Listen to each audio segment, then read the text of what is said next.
Abdul, Charlene, Edward, Devon cooking up, Black Monster, what it is. What it is. Well, I gotta feed these ducks. What it is.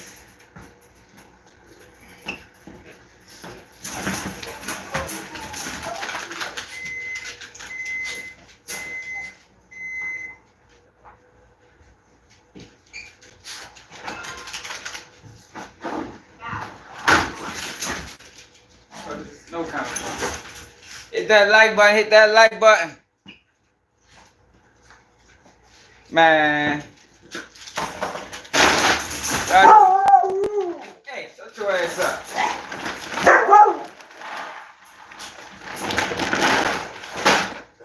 Y'all know we ready to get busy.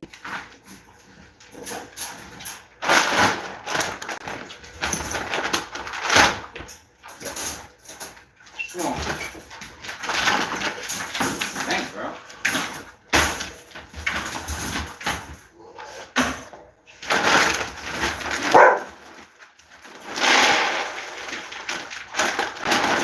I gotta wash you and you still stink. Go ahead.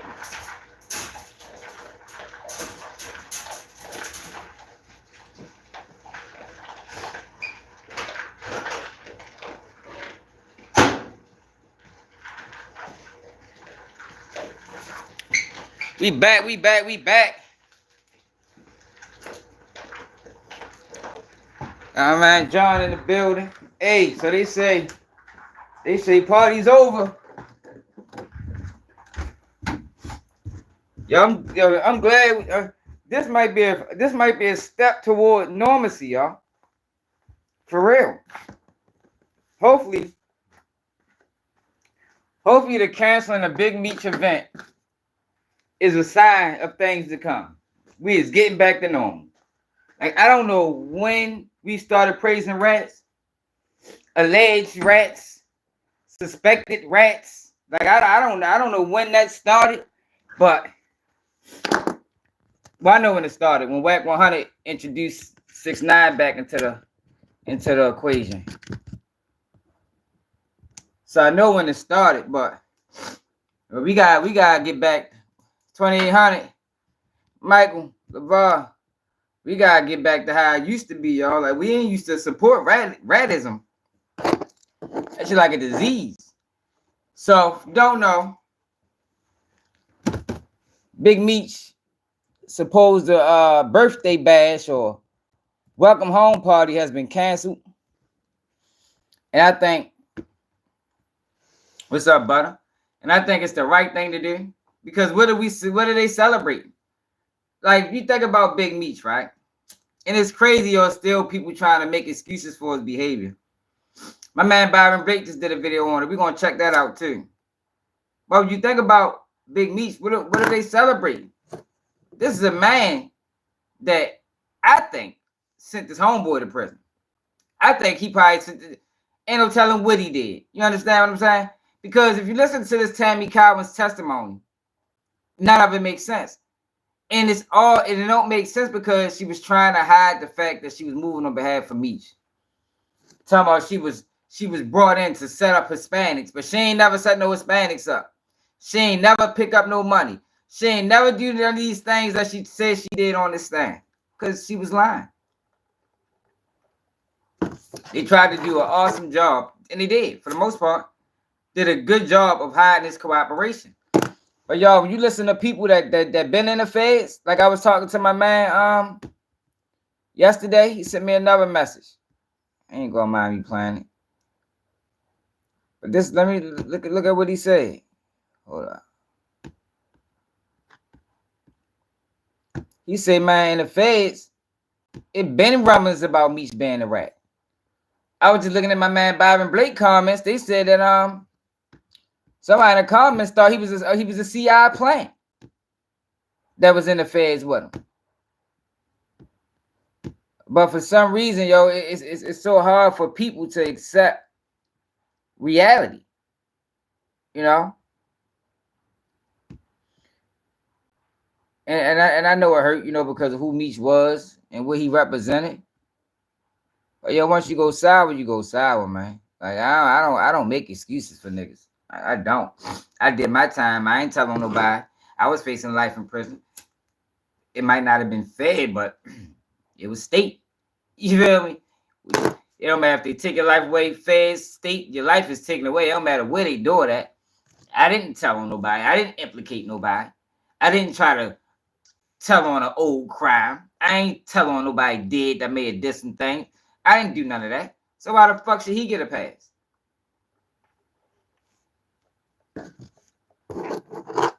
Right. Why would he get a pass? I think that's it right here.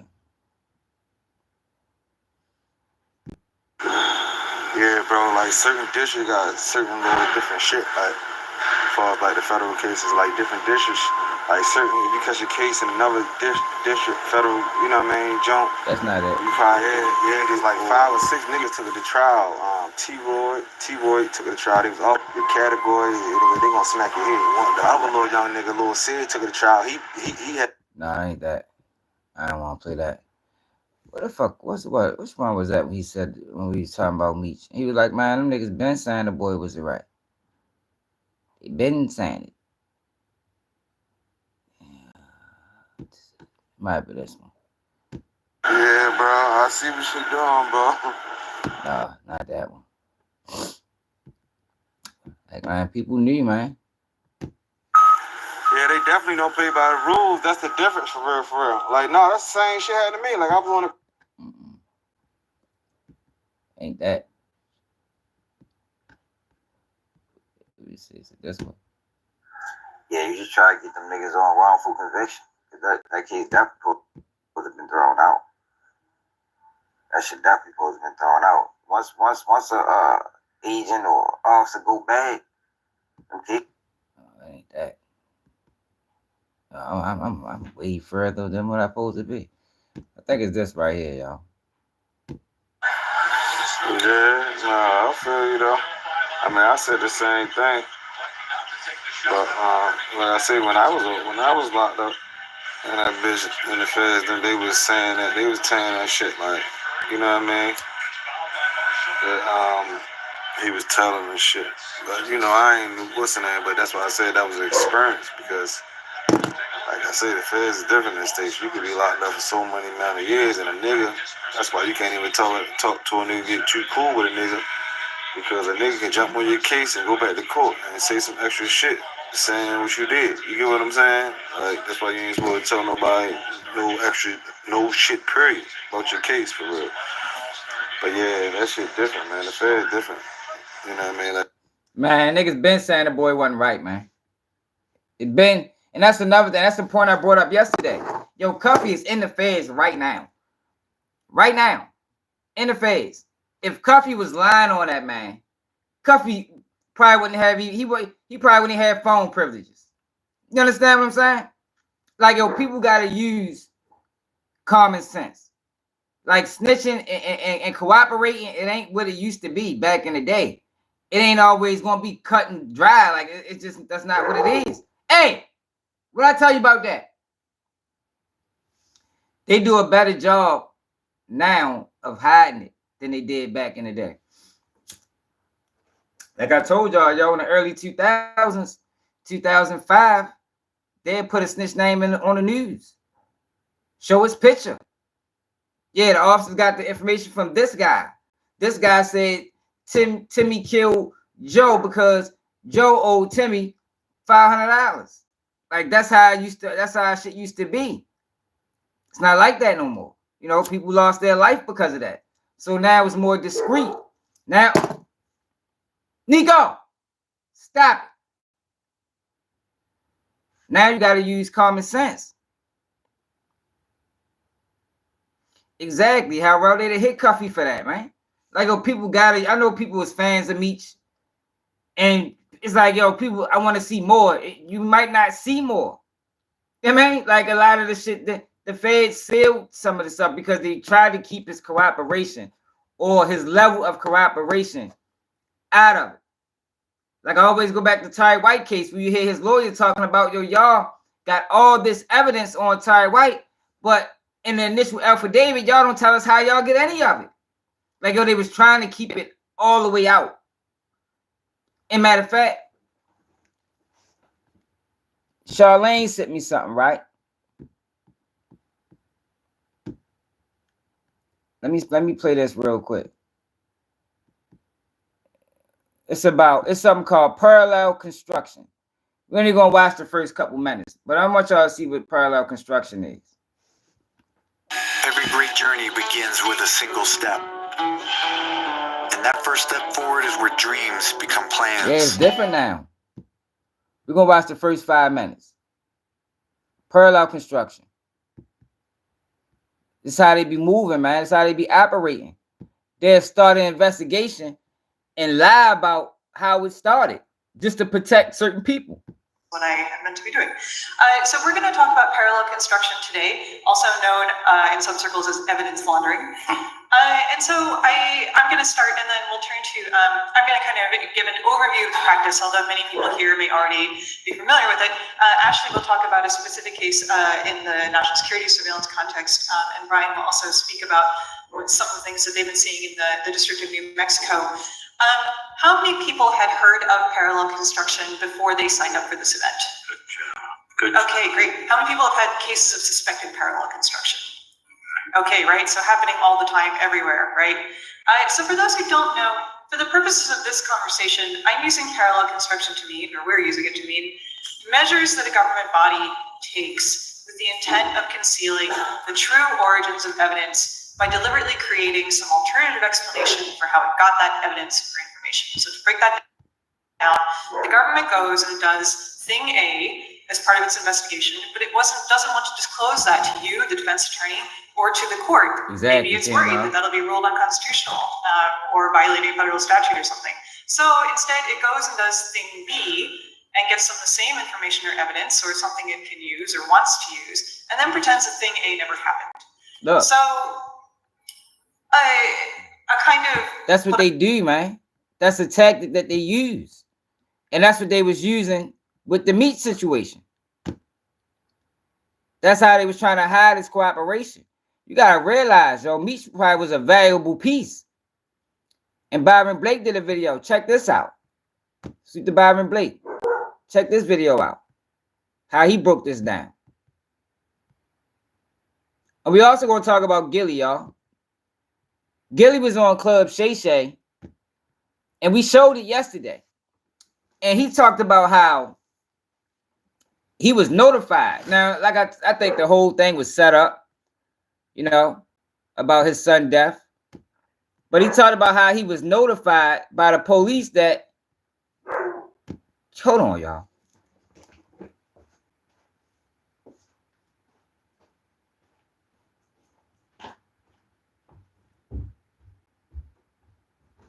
I already see you outside. Go outside. Go outside.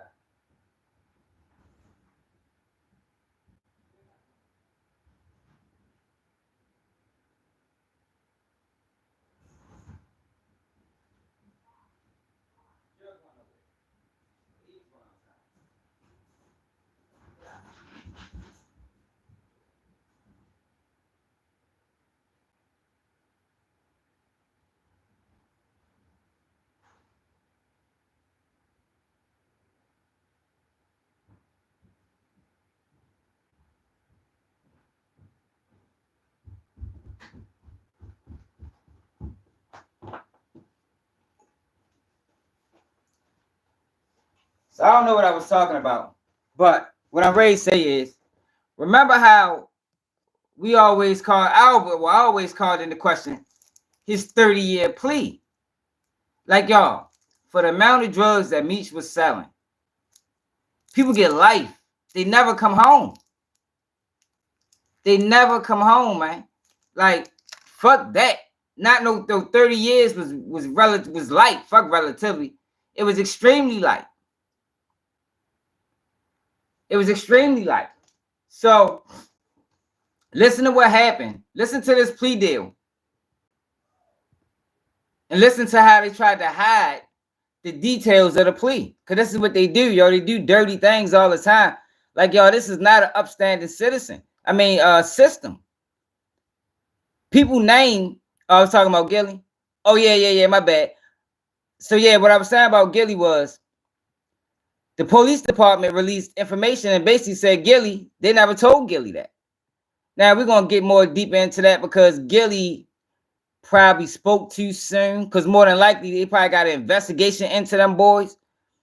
So, they could have actually really told Gillie that this was the guy that killed his son. But I don't think Gillie was supposed to relay that information on a platform that got 5 million subscribers. You know, he might have fucked them over with that. But yeah, they denied it. But yo, sometimes they don't even include how they got information, y'all. The federal government. The state do it too. It's not even just the feds. This is how the system runs. It's dirty. It's dirty, man. This is a dirty system, y'all. Everything ain't always gonna be in paperwork. We just heard about parallel. What was it called, Charlene? Parallel whatever. We just learned about that and how they lie about how investigations started. Remember when we was covering the Dove trial, right? And how I was talking about, yo, they never explained how this investigation started. Because I think social media solved Dove murder. But they can't take that to trial. You understand what I'm saying? They can't go to trial and be like, well, we gotta be, these guys became suspects off of social media. Well, they could, but they left it out. I ain't gonna say they can't. They could, but they left it out. Like when we talked about the Dove trial, y'all, Dove trial started with the suspects already suspects. Trials normally show you how these people became suspects. It takes you through the whole process. It didn't do that with the Dove trial. Parallel construction. It didn't do that with the Dove trial. When we first learned about the suspects in the Dove trial, they was already on a BMW. They talk about how the BMW transferred from this person to that person. It's like, oh, what the fuck? How did y'all find out this person was even a suspect? They never mentioned it. Never mentioned it. But look at how they try to hide the details of Meech's plea. November 19th, 2007. Historic street figure Demetrius Flannery, a.k.a. Big Meech, stood in front of the judge. He was here to enter a guilty plea. I think so too. Finally bringing some closure to this battle for his freedom. Over the years, things would be pretty quiet for Meech. That is, until an old friend by the name of Cuffy would release court documents accusing Meech of setting him up through a third party by the name of Tammy Cowans. The accusations would seem to fall on deaf ears until the loud voice of 50 Cent echoed them throughout the hip-hop community.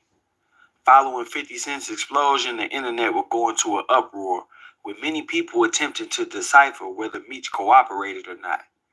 Documents would surface proving that Tammy was CS1, the confidential informant who was responsible for initiating the investigation that led to Cuffy's arrest.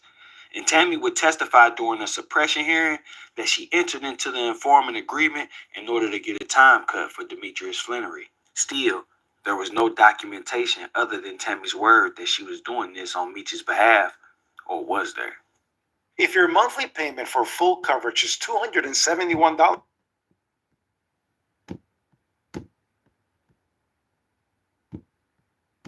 in order to truly understand the relationship between Meech and Tammy, you will have to go back before Cuffy's indictment, to the date of Meech entering his guilty plea. During the November 19th plea hearing, remember what I told y'all? Yo, Meech started working immediately. Immediately, y'all. The timeline says he did. The timeline says he set Terry White up. Like, it's too convenient. You mean to tell me, since the minute he catches his time, she becomes a federal informant. She gets Terry White locked up. Then after Terry White, she moves on, and now she get Cuffy locked up. But they say she was there to lock up Hispanics. But check it out, though. the judge would question Meech about the terms of his agreement with the government. Yeah, and look, Black Monster, and that's the thing too. Like, I was going back and forth for the person in the comments. It's like, yo, she can't pull it off without Meech okaying it. He has to okay it. Like, I can't just become a federal informant and be like, look, man, I'm trying to get my man home. My man gotta be like, all right, well, yeah, I'm with it. Or I'm not with it. Like, it's like, yo, the simple concept of that is enough to show people like, yo, something ain't right here. This man was using that girl. Even if it was her decision initially, which I don't think it was, but even if it was her decision initially, he would have to co-sign it. He would have to co-sign it. They can't just come to a cell like, hey, Meech, you free. What the fuck you mean I'm free? I still got 15 years left. Oh, yeah, we've been working with Tammy. Tammy wanted to tell me, we cut a deal with Tammy. She wanted to get you out. No, yo, that's not how, it don't work that way, y'all. It don't work that way. The indictment, the defendant, yes. The court, have you discussed with your lawyer the charges, particularly counts 3 and 10, which you intend to plead guilty to? The defendant, I heard about yes. that. The court, Charles. and count I'm not, yo, the see, this offense the thing, is y'all. continuing. Yo, we didn't do this on behalf of 50. Let me show y'all something. Yo, we are the page that brought this back to the forefront. When Meech came home, the first day he came home, like, the reason I'm doing this ain't got shit to do with 50. I know a lot of people is following 50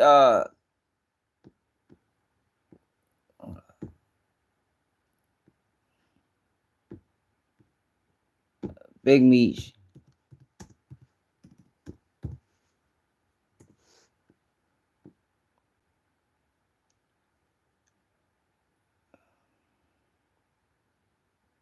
Hold on, y'all. Why we can't? Yeah, they don't show you all the videos. Let me show y'all something real quick. Then we're gonna get back to the video. How long Meech been home? 50 man.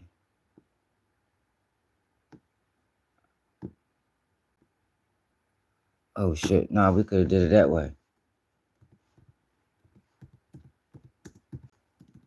The first day he came home,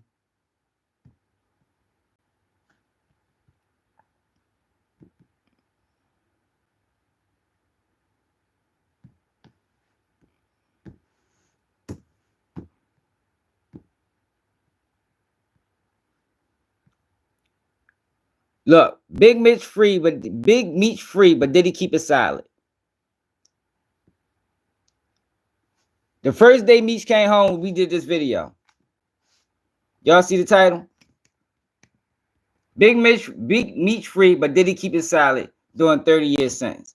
Because I legitimately wanted to know before people get this motherfucker a parade.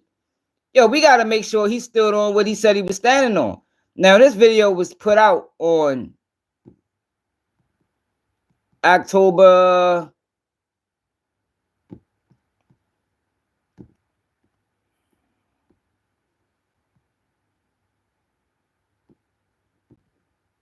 And why the fuck it's not? Oh, live.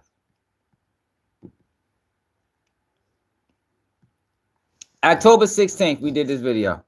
What day did Meech come home? And look, and then we filed it up. We filed it up the same day with another video. Big Meech worked with the government. We filed it up with another video. Big Meech worked with the government. Adam 22. All of that was October 16th. Now, what day Meech got released? Now, it might have gained legs because of 50. But no, we the one brought this back to the internet. What day was Big Meech released? January 27th, 2026. No. Not that. When was Big Meech released on Halfway House? October 2024. According to MSN.com, Big Meech was released in October 2024 to a halfway house. The Federal Bureau of Prisons lists his official release date as January 27th, 2026. Mid-October. Yeah, we the ones brought this back to the forefront, man. The same day he came home, That's when we like, yo, hold up. Let's check yo out. Let's make sure you're legit. Then the internet took off. And the internet started running with the narrative. That's what really happened.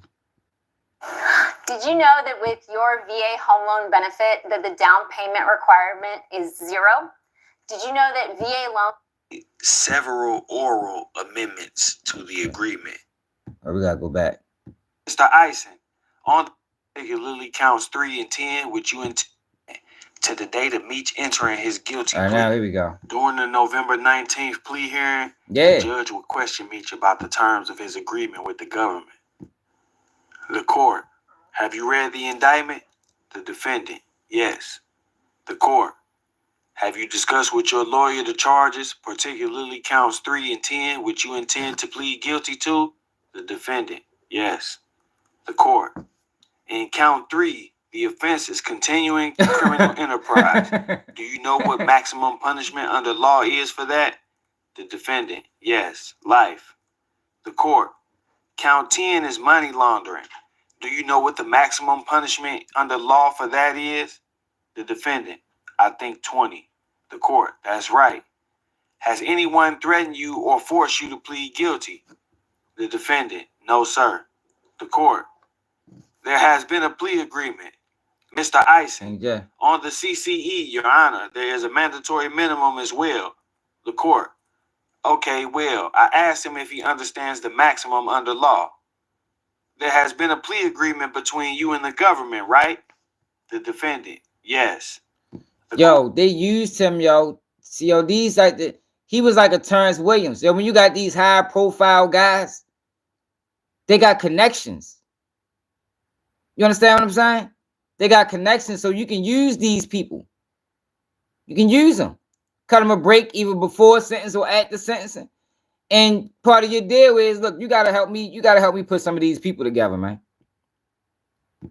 Court, what's your understanding of the agreement? The defendant, that I won't be enhanced. The court, pardon? The defendant, that I couldn't be. The court, well, first of all, what's the sentencing range? The defendant, 30 to life. 30 to life. The court, and on the basis of the guidelines, that man's sentence range was 30 to life. How he got the low end? He got the lowest possible that he could possibly get on this case. 30 years. the defendant, right?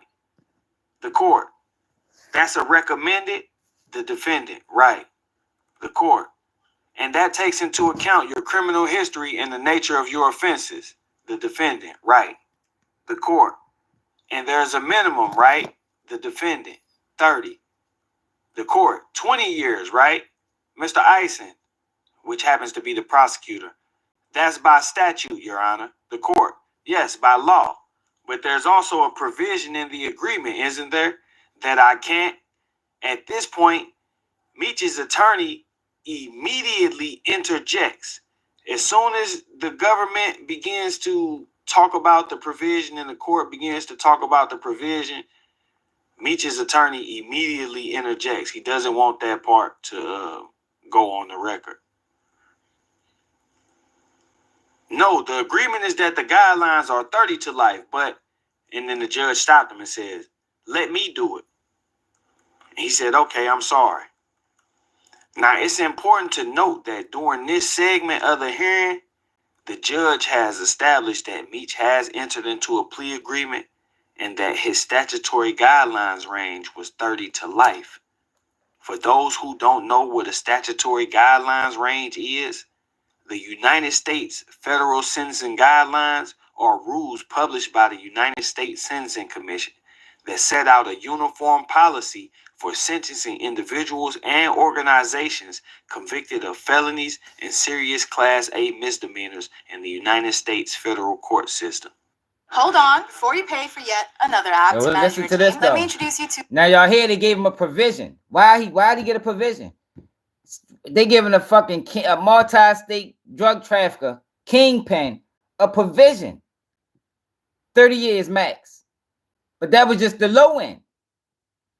Yo, none of this is right, y'all. None of it is right. All of this screams cooperation. Let's continue. Court, you know that's why I took the job. However, the court must impose a sentence of imprisonment on count 3 of at least 20 years. Mr. Feinberg, yes. The court, that's a provision of the agreement, right? Mr. Feinberg, yes. The defendant, on both counts. The court, well, I understand, but there is a provision that I have to give you at least 20 years. The defendant, right.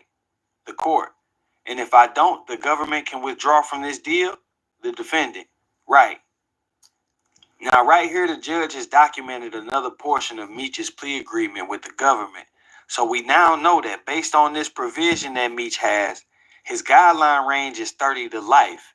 And there is an agreement with the government that the judge must give him at least 20 years or the government can back out. Let's continue. The court, okay, when you go to prison, after you get out, there's a period of supervised release.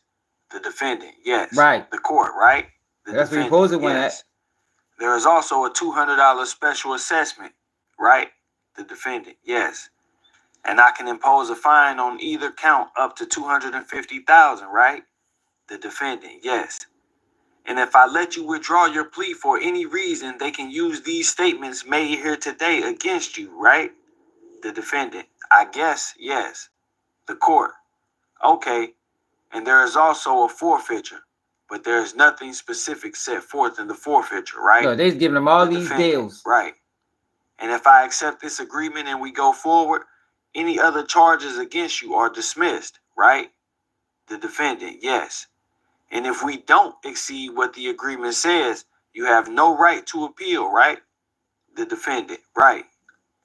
And if it should turn out that your criminal history is different than that which you have all agreed upon, I can go higher, right? But you can't get out of it.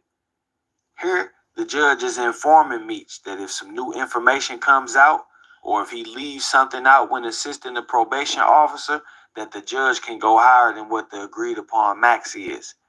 Meech would expose that max with his reaction. They agreed upon no more than 30 years. But 30 years is the low end. Yo, prosecutors ain't, they don't operate like that. Like, they ain't just willing to just be kind and say, you know what? We don't want to give you the max. Majority of the time they shooting for the max. Now in the plea deal, they're gonna try to cut you a little break, but the low end was 30. The max was life. Go higher than what? 30? The court. Yeah. I don't know how I can go higher because I think that there's a provision. Is there not? Mr. Leibson, who was the other prosecutor. Look, they keep talking about this provision, but what is this provision? They never mention in detail what this provision is. An attorney would chime in and say, there is a standard provision, but it's essentially moot. If you don't know what the word moot means in a court of law, an issue or case being moot means that it has lost its practical significance because the underlying controversy has been resolved one way or another. So now that we have reviewed the transcripts of the plea hearing, these are the things that we know from Meech's own acknowledgement. Based on his criminal history points and relevant conduct, his guideline range was 30 to life. He then made an agreement with the government, and based on that agreement, he would plead guilty. And in exchange, the court would not be able to give him less than 20 years. But the government wasn't no laws changed. That this was 2007. This was his original plea agreement. Would agree to seek no more than 30 years. We also learned that there is a provision that would allow for Meech to get more than 30 years, but based on his agreement, that provision was moot. Now let's break down what this means. A guidelines range of 30 to life means Meech can get no less than 30 years if convicted. Like 22 after he got out the By entering into this plea agreement, Meech was turning his minimum of 30 years into his maximum and lowering his minimum down to 20 years. This signifies that Meech made an agreement with the government for a downward departure. If you don't know what a downward departure is, A downward departure is when the federal judge imposes a defendant a sentence that is lower than the minimum sentence that was suggested by the sentencing guidelines. Now, not every downward departure is bad. As I just mentioned, it usually happens when a judge deviates from the guidelines. Now look at this. Hold up. Because you may have been less involved in. Look at this. Where does Meech fit into this to deserve a downward departure? Lack of criminal history? No. History of good works by the defendant? No. Defendant played a minor role in the crime? No. Physical or mental condition? No. Family circumstances? No. Only thing makes sense is substantial assistance to the government. What made him? What qualified him for a downward departure? These are some of the reasons. Now I'm sure it's probably more, but he don't check none of these boxes. Than others, or may have some special circumstances like a learning disability or something. The judge might just feel the sentence is too steep, but the government agreeing to a downward departure signifies that a defendant has cooperated or assisted them in some way. Before we move forward, I want to demonstrate to you all the types of games that the courts play. Watch this. If you look at Meech's actual plea agreement on paper, you will see that there is a difference in the terms that are shown and the terms that were mentioned in the courtroom. The plea agreement actually includes a clause that said it will be void if not signed by March 6th of 2007. But it shows that Meech. And they mean that shit. If you don't sign that deal when they give you that deadline, then we go on the trial. But that's not what happened in Meech's case. Listen to when he signed the deal. Didn't sign it until November 14th of 2007. 5 months later. The actual plea agreement 6 months that you later. can go look up on the docket is not a true representation of the terms that were presented in the courtroom that day. In fact, if you look at the date of the actual plea hearing, it was 5 days later on November 19th, 2007. They made several oral amendments to the agreement, which they were entitled to do so legally, but by doing it this way, they also ensured that the true details of the agreement would not be in the actual copy that would show up on the docket for the public to view. That still leaves the question of why would the government agree to a downward departure? To find this information out, we have to look at Meech's sentencing hearing. In a sentencing hearing, both parties get to present evidence. Usually the government will argue why you should get a higher sentence, presenting what we call aggravating factors. On the other hand, the defense will argue for a lower sentence, presenting what we call mitigating factors. In this instance, the government presented no aggravating factors and simply asked that the defendant be placed near his family in Atlanta. Jesus In Christ. mitigation, the defense God damn, they just the government asked that. They making a lot of adjustments for this man. Like they doing a lot to make sure he's fully compensated. We argued that Meech was responsible for getting his brother, asked that the defendant be placed near his family in Atlanta. In mitigation, the defense would simply argue that Meech was responsible for getting his brother Terry to plead guilty and that he should get credit for that. The judge would ask, he talked his brother into pleading guilty. Are you saying that the government should make a motion for substantial assistance? To which he responded, no. Of course, we've seen all along the lengths his attorney has gone through to make sure that no evidence of his cooperating shows up on the paperwork. So his quick denial was expected, but it was still almost like the judge was saying, are you saying that this deal isn't good enough? Some of you may be sitting here questioning, why would Meech's attorney feel like he should get a deal for getting his brother to plead out? Well, let's break it down. According to the investigation in this case, Meech and Terry were identified as the two heads of this organization. During Meech's plea hearing, not only did he admit to his role, but he also agreed to admit he supervised 5 people named in the conspiracy and that at least 3 transactions he was directly involved in. This meant that 5 people who were under Meech who had not yet taken plea deals were at risk of having evidence presented that they were identified by Meech if they went to so they was ready to testify on niggas. If they copped out before everybody else, then they was willing to testify. That's are we seeing that in YSL case? If everybody ain't taking a deal, you don't start taking deals when other people try and go to trial. That's why ain't nobody speaking out. So when people question, why ain't nobody? Because people know he did. People know he did flawed behavior. No, copping out not a form of snitching, but it's something that we do together. It ain't a situation where I'm a cop out and y'all go to trial, because then I'm gonna have to testify on y'all.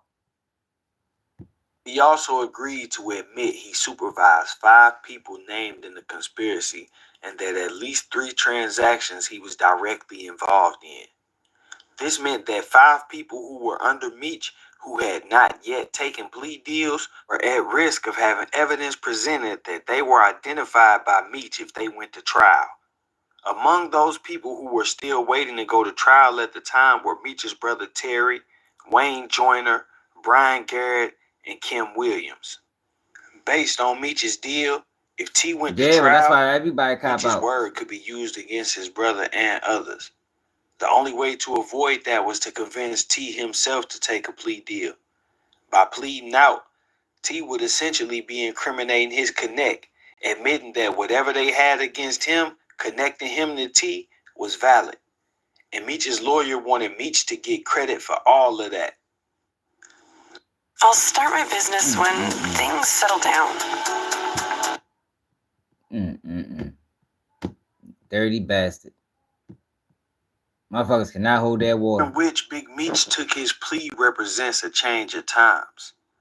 Where it was once frowned upon to take a plea deal in conspiracy cases, more and more people started to do it under the premise that they were just taking their own weight.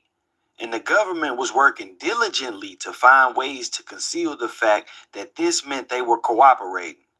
Not just to protect them, but also to keep more people willing to do so. How could one argue that it was wrong when you had certified street bosses like Big Meech doing it and being allowed to walk the yard of the USP compound openly? See, most people look at plea deals and the first thing they look for in terms of cooperation are Rule 35 motions or 5K1 motions. Those are not the only methods of being rewarded for cooperating. One non-traditional way of rewarding cooperation is a Rule 11 C1C plea agreement. Many attorneys recognize and practice this method because it allows them to negotiate a reward with the government. This is a safer method for clients than simply cooperating and leaving it up to the judge whether they did enough to get a Rule 35 or 5K1 motion. And yes, Big Meech did have a Rule 11 C1C plea agreement. Even more telling of the fact that Meech had negotiated a downward departure was the fact that in his pro se 2255 motion filed in 2009, he himself stated that his lawyer had promised him that he would only get 20 years. Meech also took this opportunity to pretty much blame everything that was going on his brother, denying any involvement and saying that if he was guilty of anything, it was just being the brother of Terry Flannery. Dang. With a guidelines range of 30 years to life, why would Meech be expecting less than 30? Now, before I move on to Tammy Cowans, I want to say that based on what I see and have here in front of me, Meech had already signed on to be a cooperator in 2007. So for everybody asking where his cooperation agreement is, this is it. The statute governing Meech's plea agreement was Rule 11 C1C. This is not a plea agreement that everybody gets. Meech was given this type of plea agreement as a reward for his cooperation and agreeing to admit specifically to supervising 5 people named in the indictment and to being personally involved in at least 3 transactions. Being in this type of plea gave Meech the leverage to negotiate the life sentence off the table and limiting his sentence to between 20 and 30 years. Because Meech had this plea agreement already locked in since 2007, he didn't have to sign a new agreement or create new terms once Tammy came along. He only had to put her to work. Enter 2012. Big Meech business partner and owner of his life rights, who is also working as a confidential informant, Tammy Cowans, contacts the DEA and informs them of an arrangement that Meech has put together between the individual he was just recently incarcerated with and his longtime friend, Cuffy Gatlin. Cuffy, completely unsuspecting because he and Meech are friends and also because the government did such a good job of covering up Meech through the paperwork, indulges. Throughout this arrangement, Tammy is documenting the calls between Cuffy and the other individual so as to add credibility to her information.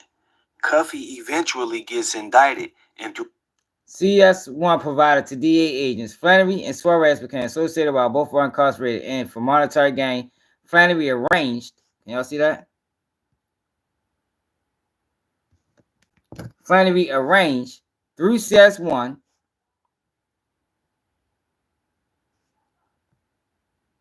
for Suarez to provide multiple kilograms quantities to Gatlin. Come on, y'all. How is this in paperwork and he don't get more time for this? Like, I know people like Big Meech, yo, but I don't put snitching past nobody. Like, I don't give a fuck what they did, who they are, because I know niggas tell, and they tell fast. Like, this shit, nobody is exempt.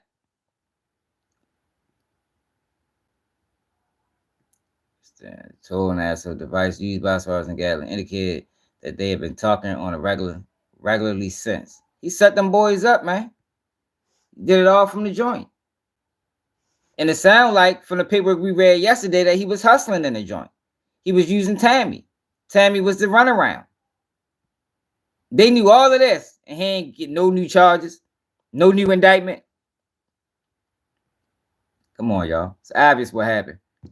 Through litigation, details emerged that the confidential source on Cuffy's case is Tammy.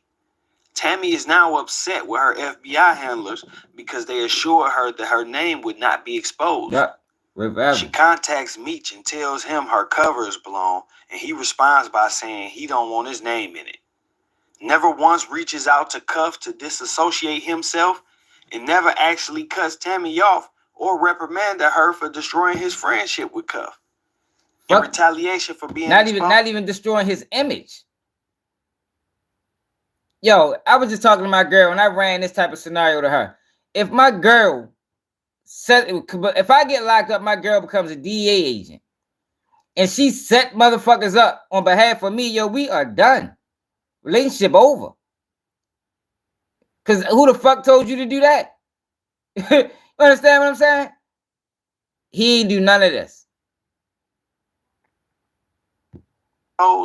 She contacts Cuffy's attorney and tells him that the agents lied in their probable cause affidavits and exposes some of their own underhand practices. Cuffy files a motion to suppress, and all of that information that Tammy possesses comes out on record, and we find ourselves here. I think the biggest lesson to be learned in this situation is that the streets don't love nobody. In my opinion. Now look, Cuffy did another interview, and listen to him explain it. I think he did this with a family member. Hopefully it'll be in my thanks. I don't know that page. Hopefully it'll be in my history. Right here. Salute to these ladies, man. I don't know that page. Meet the SHU. Of course. What's up? What's the deal? It's Cuff. How you doing? Got it. What's the deal? Okay, so everybody wants to know the difference between the two, or actually three, what I had asked you to describe. Can you break that down for them, please? Okay, run the question by me again real quick. You know, we only have that like button, y'all. Right. Okay, so it's three of them: safety valve, 5K1, and Rule 35. Okay. The 5K1 is cooperation. Of course, Rule 35 is also. No, I'm not no fan of 50 like that. So let's get that understood. Like, I'm not doing this piggyback. That's why I showed y'all the videos. We ain't doing this piggybacking off of 50. Like, I don't want people to get that mistaken because I got my own issues and my own way of viewing 50. I don't think 50 is an honorable man. I think 50 kick people while he down. I don't respect half the things 50 do. And I done said that a few times on this platform. We dive back into Meech's paperwork in October, Meech's first day home. First day home. We ain't doing this piggybacking off of 50. Because 5K1, that's when a person starts working or cooperating at the beginning of the case. From the moment they get in the police car, I got something to tell you. I got something to tell you.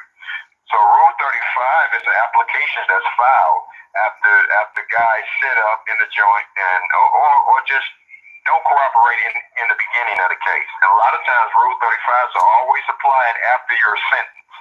You know what I mean? Okay. So you have a lot of niggas that go through trial, lose in trial, now they want to talk because they thought they was going to win in trial. So then the government has to present the courts with what's called a Rule 35. And that's where your third-party cooperation come in. Safety valve. Ain't deserve no party. Safety valve, particularly for people who were caught up in the middle of big. We didn't deserve no party, yo. Why are we throwing party for people that got this shit type shit around there? And he didn't deserve a party. He ain't stand 10 toes. That man folded. Been folded when he first got booked. Roll or no roll. Okay. So there's two safety valves. You have a safety valve where you go in and tell it all, or you have a safety valve where you were just caught up in someone else's mess. Okay. So those are the distinctions. Okay. And so far, what are you feeling about how your situation is going and what you were pulled into as far as, you know, like Meech getting out right now? Mm-hmm. And he could have done a lot of things that could have prevented you from not even being involved in this case. Meech could have showed up and killed the government's whole case. But Meech couldn't do that. The reason why Meech couldn't do that because there's a such thing as a 5-year penalty for lying to a federal agent. So at some point, Meech and Tammy Cowans were debriefed. And when you're debriefed, you're talking to a federal agent. And the reason why they have that penalty involved, just so you can't walk back your statements or walk back your cooperation once you started cooperating. You understand? Yeah. We'll see. Chris, let me say this, right? I can't control every rat in Baltimore City. I can control what I do. You understand what I'm saying? Ain't no rats in my circle. I cut rats off. I cut family members off. So I don't know, like this over here is different. Like, I can't control every rat in Baltimore. Now, you won't never hear a person from Baltimore like, yeah, yo was hanging with a rat. I bet you that motherfucker much. Byron, what it is? Y'all make sure y'all tap into Byron Blake. Yeah, I know. I seen you just break it down. He just going through the difference between the situations. Meech sent me a truckload of cocaine from jail. Yeah. Reed Thompson, my real friend. You know what it is. No exception. That it's a possibility that I can go to trial. And so Meech's only concern, if you read the report and recommendation, that Flannery's only concern was that his name does not show up in the paperwork. Well, of course, the government couldn't give him ensure that. The only way they can ensure that happen is that Cuff don't go to trial. And so the government ensured him that with Cuff's lengthy record, he won't go to trial. What? Of course. Oh my God! Out of all. So to show you how things work, Tammy Cowans was caught fucking a federal agent, the lead agent, Special Agent Keith Cromer. So if you read the paperwork, you'll see that name also. I read that, yeah. And he was a black agent who started fucking Tammy. You feel me? Yeah. So another big coincidence, or I know it's not a coincidence, was Tammy's lead agent was the agent that brought the BMF indictment, Special Agent Jack Harvey. Okay. So what a coincidence, right? Right. Remember I said that. The agent that put Meech. Remember I said that. Yo, it's too many coincidences. Like, how did Tammy get linked up with the lead agent that took down BMF? Like, they could have put her with anybody. She gets linked up with the lead agent that took down BMF because she was sent to him. Now she testified that one of her friends, somebody from Atlanta, that's what she said, told her to go to him. Yeah, I don't believe that. I believe he sent her directly to him. Look, man, go to Agent Jack Harvey, because he was familiar with him. The way also was Tammy's handler at the DEA. You feel me? No. Yeah. A lot of people don't know these facts. You know what I mean? Every single thing about the situation doesn't even make sense of how they could even have you in jail this long. No. It really does not. But it just shows you how nasty this system is. And to keep these records sealed for so long, the public need to be filing what's called a Freedom of Information Act. Okay. My case is older than 10 years, so the threat is gone. Right. You know what I mean? Right. So why are my documents still sealed? So eventually, hopefully, we can get these documents unsealed if enough people file the Freedom of Information Act to have the documents unsealed. So you'll really see this coward's role. You know what I mean? Right. Okay. So you really see Meech's role. Yeah, it is frustrating. Is there a way? Is there any information? Cuffy. See, yeah, I've been speaking out again because I don't like it. I think that hopefully this brings us back to some type of normalcy, because that snitching shit, is not about the streets. Like, people are praising and paying dishonorable people. Take the streets out of it. What is dishonorable? You understand what I'm saying? Butter is dishonorable. Terrence is dishonorable. But yet they putting these fuckboys on every single fucking platform. Meanwhile, people with honor is looking on the outside. They paying these motherfuckers, putting them on all platforms. They can't give you no real advice. They can't give you no real perception. You know why? Because they couldn't even take their fucking charge. That's the easiest thing in the world to do. Taking your charge is completely up to you. You understand? We know in life, some things is beyond our control. But taking your charge, that's ain't nobody in control of that. They couldn't do the most simplest of tasks, but yet they put them on every platform. That's why I'm elated that this goddamn party, whatever the fuck he had, I'm so happy it got canceled. Because he shouldn't have had no motherfucking party anyway. You understand? It shouldn't have been no. What are we celebrating? The man got 27 years, man. A guy that was his friend for however many years. I even had somebody in the comments tell me, yo, Cuffy got himself locked up. Got himself locked up. The fuck you mean? Yo, his fucking he trusted his homeboy of 15, 20 years. That he was gonna put him in good hands, and he put him with a federal informant. How he get himself locked up? Like, man, what I learned is people make excuses for who they like.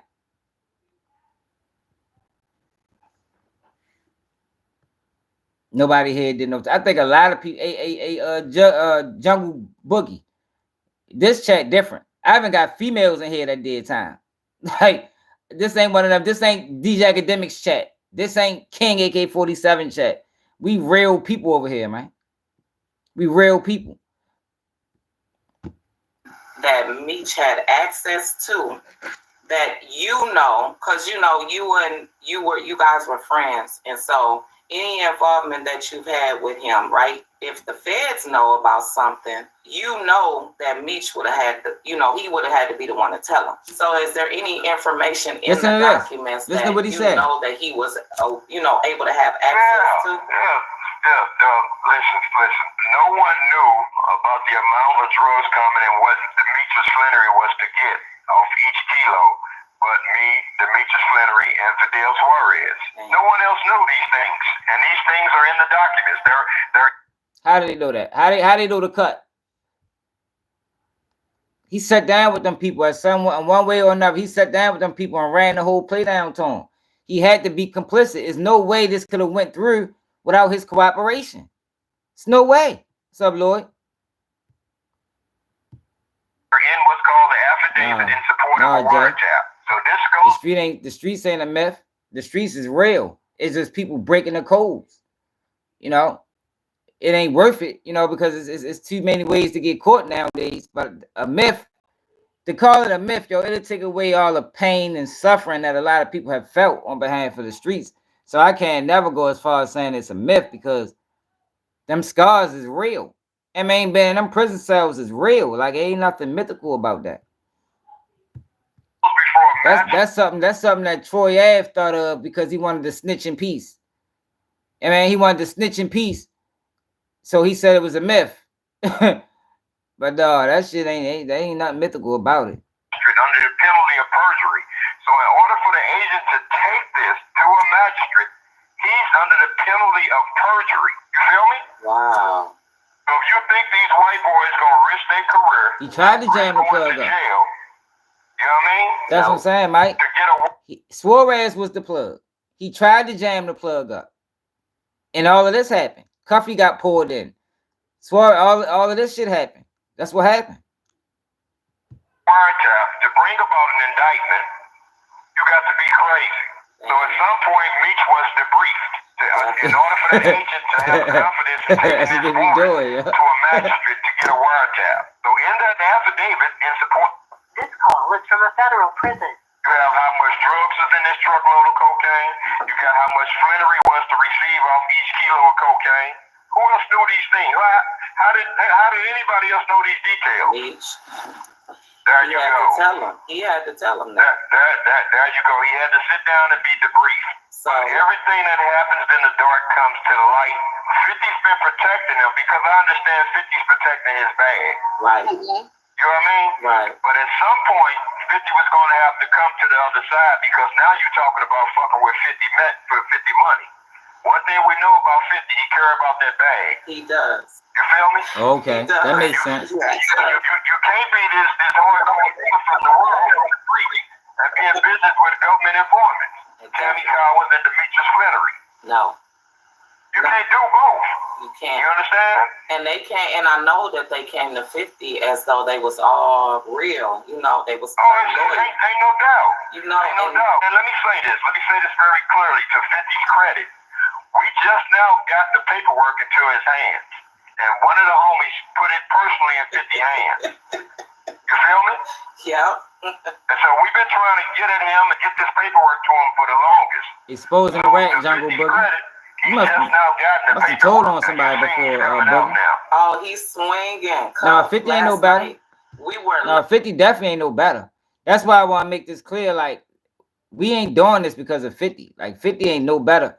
You can go, I got videos dating back from last year talking about 50 or 2 years ago. Black people are going to stay down because we trying to get rid of honorable people. Like, Jungle, what are you talking about? You want to call my Instagram? We can have a conversation. Like, yo, people be saying some of these guys are dishonorable. They need to be eradicated. If you want, you shouldn't have got involved in something if you couldn't hold your weight. It's like that in anything. Why work a job that you're not qualified or you're not physically fit to work? It's no difference. You shouldn't have got this deep, this much involved if you wasn't going to be able to, because it always comes. It always comes in a time when you got to sit down. That time is going to come. It always does. Very few people escape without that downtime. So you want to sell all these drugs. You want to throw money, put up billboards. You know, you got to take what come with it, man. That's with anything. Like when there's nowadays, like famous people. A lot of them don't like the camera. But what you mean, how you don't like the camera? A lot of them, they want the glitz and the glam in a glamour when everything is going great. But they don't want the ridicule when things is going wrong. Like, you can't have it both ways. If you're going to be involved in it, be all the way involved. If not, step to the side. That's just how it is. And it's like that with everything. You can't want the fame or the highlights, but not the lowlights. That come along with it. But that's what we're seeing nowadays. We're seeing people that want all the positive and none of the negative. They don't want none of the negative. Yeah, but that's not life, yo. That's not reality. It's going to be highs and lows. And you got to take them the same way. You got to take your highs just like you take your lows. But right now, what's being presented is it's okay to rap. Matter of fact, we'll pay you. But in the real world, yeah, people slide through the cracks, but in the real world, rats get treated badly. In the prison system, on the streets. Sometimes, nowadays, it just take a little longer than it used to.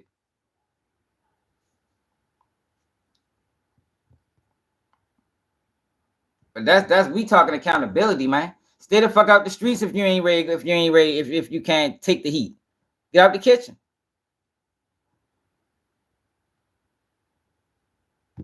Laughing because there's still some honorable people out here, Bougie. Make sure you subscribe to the channel, Bougie.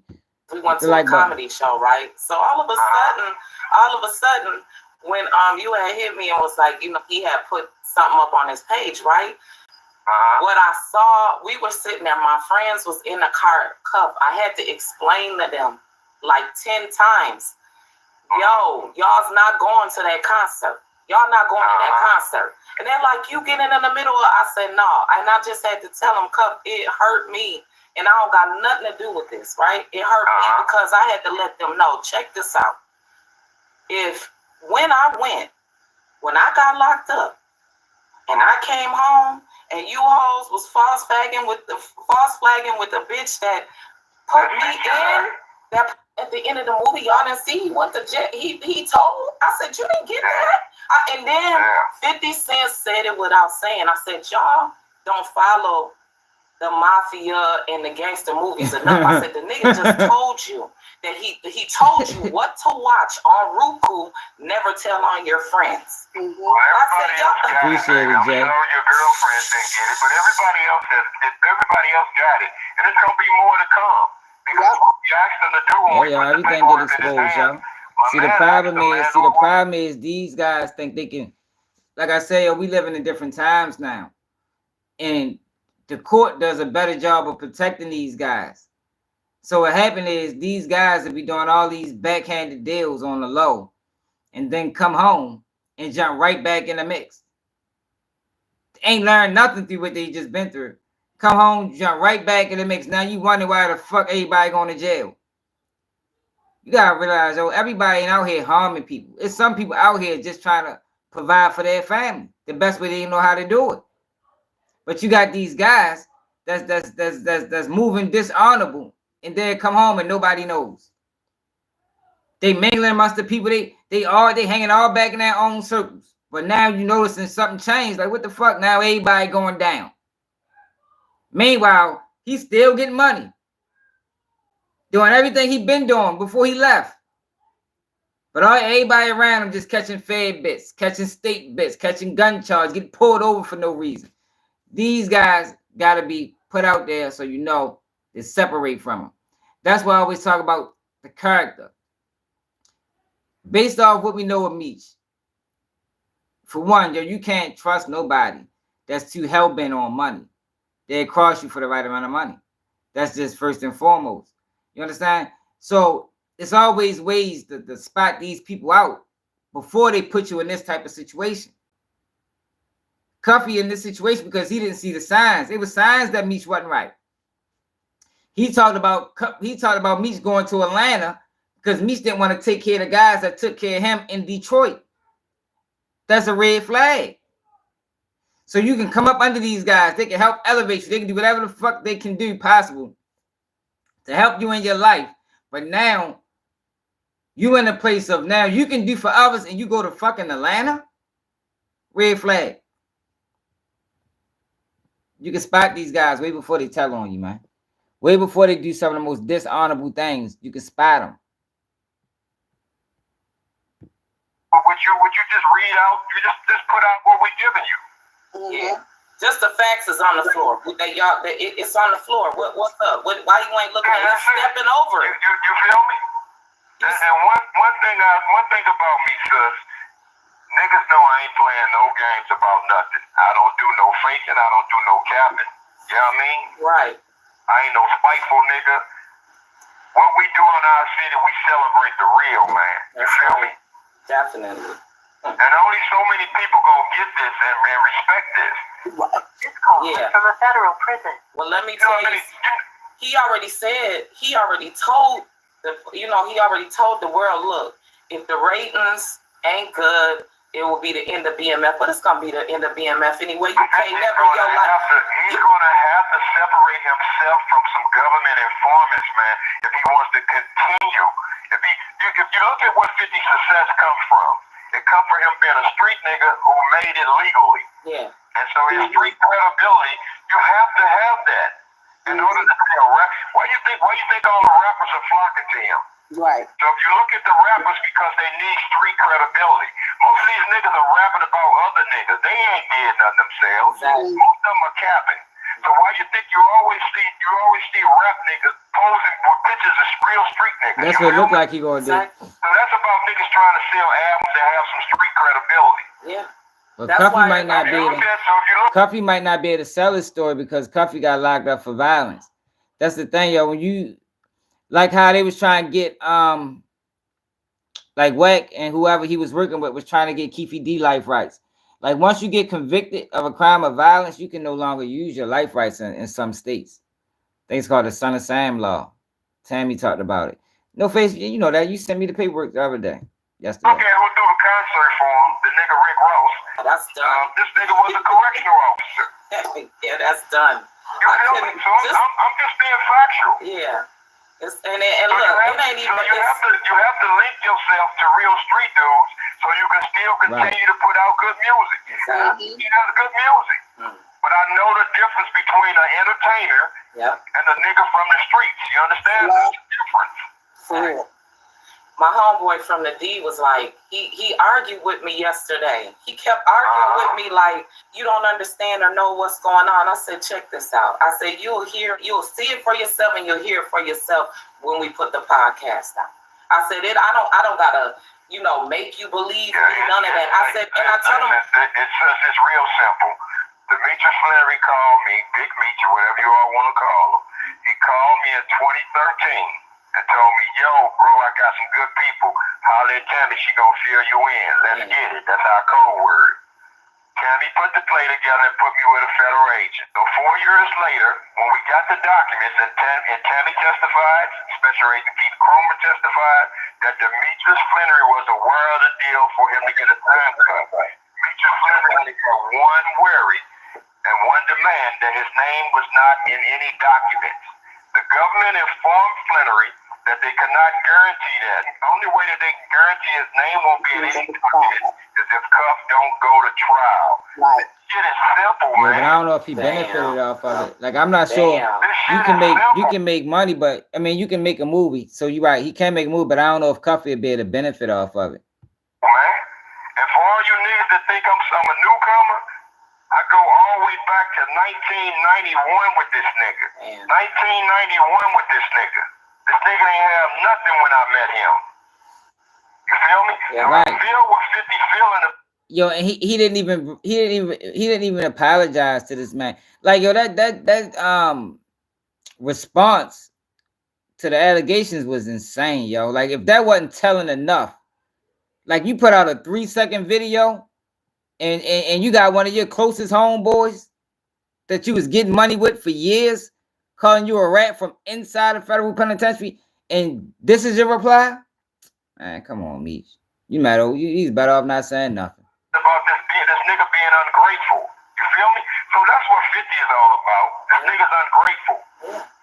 And I put $1 million in this nigga pocket. This nigga didn't have nothing when I met him. Right. So this nigga's ungrateful. You feel me? So yo, man, this thing finna cut off, man. I thank you, man, and a lot of people pleased with you, man. Yeah, he shouldn't have said nothing. I don't know, yo. I don't know what the BMF story is done. It's flawed. Let me see what I got on here. So Rick Ross replied about, I guess they're having a matter of fact. Look at this. So these are people. They are upset because the party got canceled. Check her out. That's what she get for going party with a rat any motherfucking way. They canceled the concert an hour before the fucking thing. So basically, I'm just out here for no reason. Well, not no reason. You know what I'm saying? You niggas been on y'all was scared of 50 Cent yesterday. Why y'all didn't cancel yesterday? West ass people didn't let 50 Cent. I think what had happened, a lot of them rappers started backing out last minute. Because another thing, by having this party, y'all, he was putting a lot of people at jeopardy. You know, people going to party with him question a lot of their integrity, man. Like, I'm ready to get on Boosie because Boosie ain't getting no pass. Boosie is getting no pass. He might as well go and perform his goddamn self, to be honest, because I'm always look at him like a selective politicker. That's what he's gonna be known for forever. He'll never come back. Get under y'all skin. I can't even put that shit on. I had to throw on the regular shit I got on my motherfucking thing. I don't got nothing basic to wear. A nigga so mad. You niggas scared of 50 Cent, dog. Why did they cancel? I'm on 50 Cent side. I chose the side. It's my birthday. Where is everybody going? Please let me know. I'm on 50 Cent side now. I switch sides. Y'all call me what y'all want to call. And no, don't switch sides. You shouldn't have went. But here go Rick Ross. Biggest boss Ricky Rose just got word. Meech concert not happening tonight, but 3:05 is going down at the office. Meet us there. Bam. Biggest boss Ricky Rose just got word. So they're giving out free tickets. No concert, no problem. Everybody free with a ticket. Free before 10 p.m. Now, depending on how many people get in there, it's going to be a long-ass line. And most of them ain't even going to be able to get in free, even with a ticket. So they still trying to salvage it. But, yo, he was putting a lot of people at risk, y'all. Having that party was putting a lot of people at risk. Boosie credibility is done forever. He'll never gain it back. I told y'all, yo, once you only got to show me who you are one time. And I believe you. I really gave him a pass when he selected politic with QCP. Like, he way too vocal about rats to put out something like this, to say this. Showing and performing at the Big Meech party. Yeah, I'm performing. I gave Big Meech my word, that I was gonna perform, and I give a man my word, that's my word. I don't know what's going on, I can't just pull away from not performing over something, they got going on with the 50 and all this going on. I just can't, I gave the man my word. If something was to come out and I feel it's factual, I'll stand on it. But, not in the last minute because something going on. Look, Boosie don't even know what to say. He sound foolish. You better off just saying, yo, I'm taking the bag. Like, yo, I hate when they do that. Just say I'm taking the bag, yo. Like, I mean, I know I said I don't fuck with rats. But this is Big Meech. You feel me? Like, he was better off saying that. Yo, this is Big Meech, y'all. You wouldn't do it? But y'all don't give us this lackluster ass excuse to talk about I gave him my word, because I can see if he was an honorable man. You know what I mean? When you amongst honorable men, you gotta keep your honor. But this not a man that's moving with integrity. You can tell him anything and change your mind last minute. You could have told him you was gonna perform up to the second and say, you know what, Meech, I changed my mind. You feel me? And nobody would have been upset. I wouldn't have. I'd have been like, shit, fuck him. You feel me? He's right anyway. You understand what I'm saying? But I see now that Boosie selective politics. He selective politics. He wanted to go to a Meech event. We always seen the videos in the 90s and early 2000s. And he wanted to be a part of that, man. But don't get up here and just say, y'all gave him my word. Man, fuck no. Because you gave a lot of people your word. I thought it was your word that you don't sacrifice your morals. That was his word as well. So which words you standing on? And how are you going to say that until I see something substantial? What else do you need to see? Boosie know how the game go. You know that shit ain't always gonna be out and plain. I think I even heard him say it before. And he talked about Terrence. Like how you know that's what he did. But now you ain't see nothing. Get the fuck out of here, Boosie. I never fuck with you again, my nigga. You flaw as a bitch. And see, y'all, it's a must, y'all, that we hold these rappers accountable because yo, these rappers are the ones that's talking that gangster shit into the community. They the ones that these kids are following behind, trying to mimic what they say in their music. So you gotta hold these rappers on this level. Like they don't get no passes. Boosie been rapping gangster for 30 years. I came up off of Boosie. I might have took a couple rides with Boosie playing. You understand? So he got to stand on that. Just like I said, Bun B had to stand on that. You can't then come back after you was talking about pocket full of stones and raw and murder and all this gangster shit you've been rapping, but now you 50 and you become a victim of a home invasion who you shot the guy, by the way, you won. Now you want to come back and you want to give a victim impact statement that's totally up to you. We ain't talking about testifying where he was subpoenaed by the court. We talking about a victim impact statement. And your excuse is, I wanted to support my wife. Man, get the fuck out of here, Bun B. You wanted to rap, nigga. Set my phone, support my fucking wife. But let me show y'all something before we get to Gillie. Because I talked about this the other day. So look at this, right?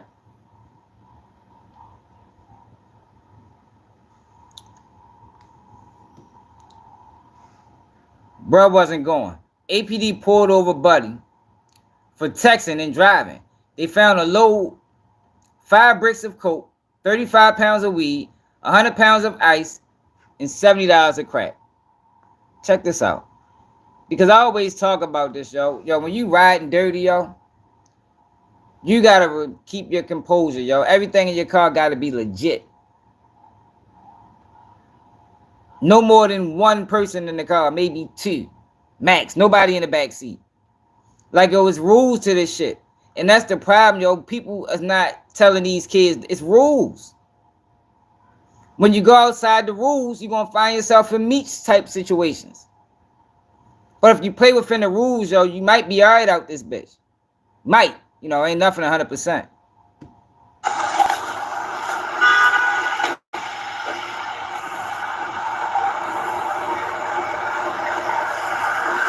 Boss, I'm so much for Atlanta Police Department. Reason for the stop, you can't be on that cell phone when you drive. You can roll that window down for me? Now he on my GPS. I'm just trying to look. You can tell he already jittery. You riding on the phone, texting, you that dirty, bro. You that dirty. That's your license? I have a picture of it. You all right? Yes, sir.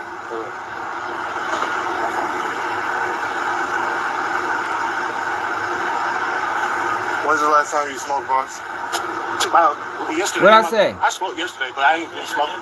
You all right? Look how nervous he is. No. Yo, police are trained to look at nervousness. They are trained to you know, that's what they learn. Stuttering. You understand? Nervous, your nerves, you shaking this shit. When they see that, next thing they're gonna say, can you step out the car, sir? That's the next thing they say.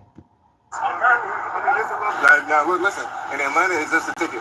Now, if you lying to me, then we're gonna have to go. I got this. All right, boss. Look, honesty go a long way. Right. All right. That's what I'm saying. I smoked earlier. I mean, it's a little, you know what I'm saying, a little $2 grand, man. This ain't nothing. All right, we're gonna get you out the car. We're gonna search the rest of the car. All right, boss. Step out for me. Step out for me.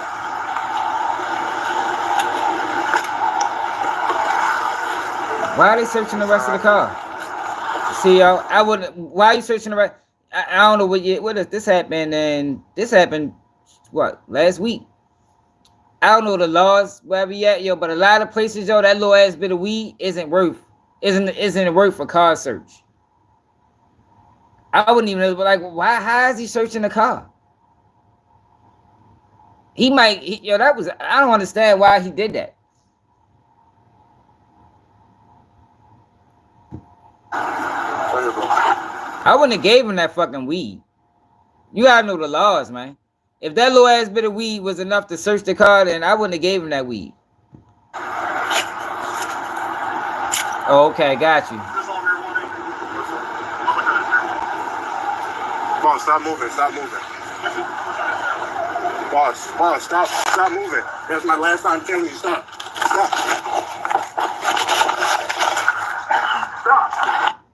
It's too late now. Boss.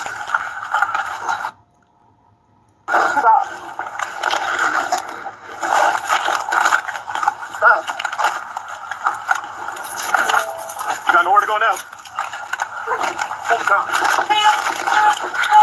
God dang.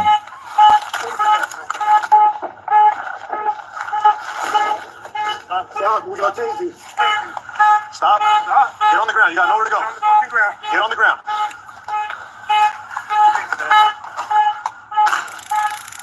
He done now.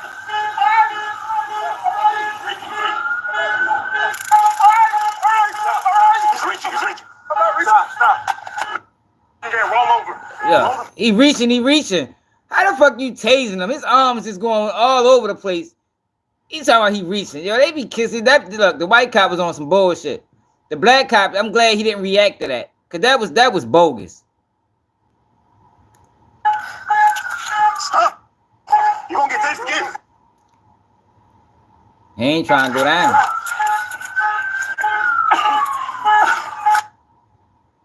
Right, they shouldn't even have him doing that run. He ain't even physically fit to even be moving like that.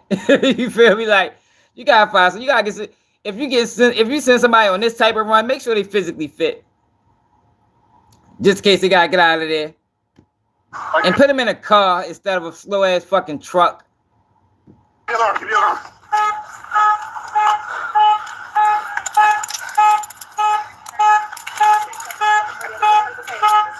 Give me. There we go. One in custody. Boss man, look. You alright? Is it over now? You alright? No, man. Alright, what's wrong? No. Alright? Yeah, we good. Yeah, for real. Guys. So they happy as a bitch. Oh my God. Dude, when I tell you, buddy. Look, they ready to get a nice payday. They happy as a motherfucker. They ready to get paid. Nice $20,000 bonus.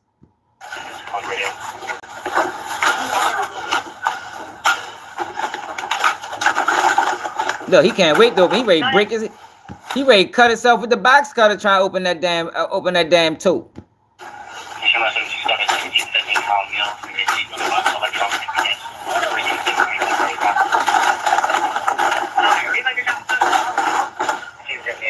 Silver King, Charlie Victor Yankee 327-325. 1878 Howell Silver King, Charlie Victor Yankee 2373. Yeah, I ain't even watched this yet, yo. Ain't no fucking way. Bro, you see, Yeah. Ain't no way. Yo, crazy. I ain't gonna lie. Damn. That's fucked up. Oh, he said 70 racks. Oh, I said 70. I said 70 crack. I said he had $70 in crack. No, it's 70 racks, y'all. My bad. That bad he wasn't smoking crack.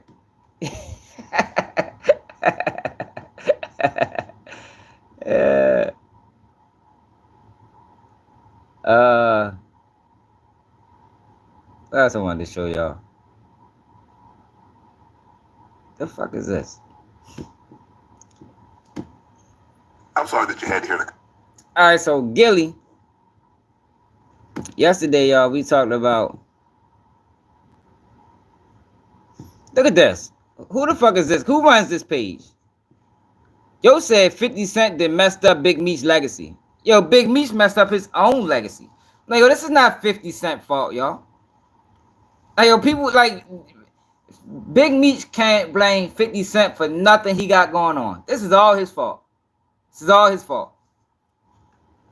Talking about 50 Cent messed up. How 50 Cent messed up his like he messed up his own motherfucking legacy. Cuffy, if you still F with Southwest T and Meech, unfollow me because it's about to get real disrespectful. But respectfully, free Cuffy. He's who these imposters wish they was. Always been solid. Y'all hate part, LOL. Gatlin brothers. So he says ready to get real disrespectful, man. Let me show y'all this too, y'all, before we go to the other thing. Avenue. Yo, this little kid, look at this, y'all. This happened in Baltimore. Little kid was walking around with a BB gun. And aiming, look, check this out. In Southwest Baltimore, a small figure shooting at someone, captured on camera. Them type of kids is out around here. Minutes before, a worker from inside the gas station can be seen coming out to sweep the parking lot when he's approached by two individuals, one on foot, one circling on a scooter. Words are exchanged before one of the suspects pulls out a gun, fires, and runs away. The clerk is seen trying to make it back inside. It's dangerous. It's dangerous. It's messed up. And I'm like, wow. Baltimore police say the 65-year-old victim was injured. The weapon, a BB gun. We showed the video to this resident. The way he aimed, pulled it out and started shooting at the worker. Who shared how differently things could have turned out. That's very dangerous for them to, you know, pull out BB guns. And what if somebody else pulled a gun out on him thinking it's real? They would have killed him right then and there, and it was only a BB gun. Exactly. Yo, I didn't even let my kids, yo, still to this day, I don't think my kids own any fake guns. Like, I never allowed my kids, cause I mean, I always dealt with shit when I was coming up. So, I always had the mentality of, yo, my kids ain't playing with no guns. You know, I don't want my kids to be outside fake shooting at people and, like, I don't even play arrest games. Yo, going to jail ain't funny. We ain't walking around here acting like you arresting somebody. And no, bro, we ain't doing that. There ain't nothing funny about going to jail. Now they play cops and robbers in this bitch. Was taken from an 81-year-old. Now look at this, yo. This is like the third time I seen this in Baltimore, y'all. Like, what the fuck is up with these people, man, robbing that fucking week? Like, whoever is doing this shit is on straight clown time. Y'all here really targeting the weak. 81-year-old woman carjacked outside senior home. 81.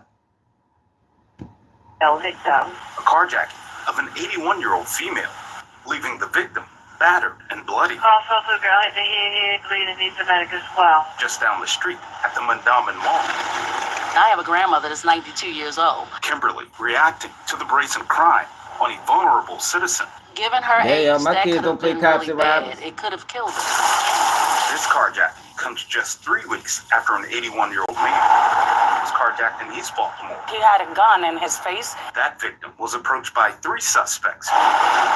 Baltimore police say these 3 could be responsible and are offering a $4,000 reward through Metro Crime Stoppers. This is getting out of hand. I mean, 81-year-old people. They definitely gonna get it down We to jail. reached out to BPD asking if the 2 carjackings are related and if any arrests have been made in the latest carjacking. They tell Fox 45 there's no link between the 2 cases and no arrests have been made. Vehicle was taken from an 81-year-old female victim. Definitely deserves some street justice. I just want to say whoever did that shit a fucking clown. Hopefully they see the video so they can know they're a clown. That's some suck ass shit, man. Let me see something. Did she reply to this lawsuit? Yo, I think we reported false information yesterday, y'all. Kayla B posted this saying that Duck Mama case got dismissed against my folks. Go work like we all do, you miserable old B. Leave me and my family alone. Now, I got somebody to look into that, and it's not in the computer. Maybe it haven't been filed yet. But Mama Duck replied. I think this is her reply. Hi, it's Mama Duck here, y'all. And I'm so excited to announce this new venture that I'm turning into. And it's called the crypto coin. No, this ain't it. Who the fuck? She's scamming somebody. Yeah, disregard that message, man. Nobody fucking buys in the Mama Duck crypto coin. She gonna pull a rug on you.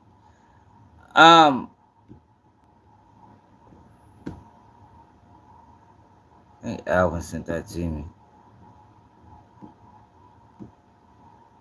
She said the lawsuit is still on. Is this it?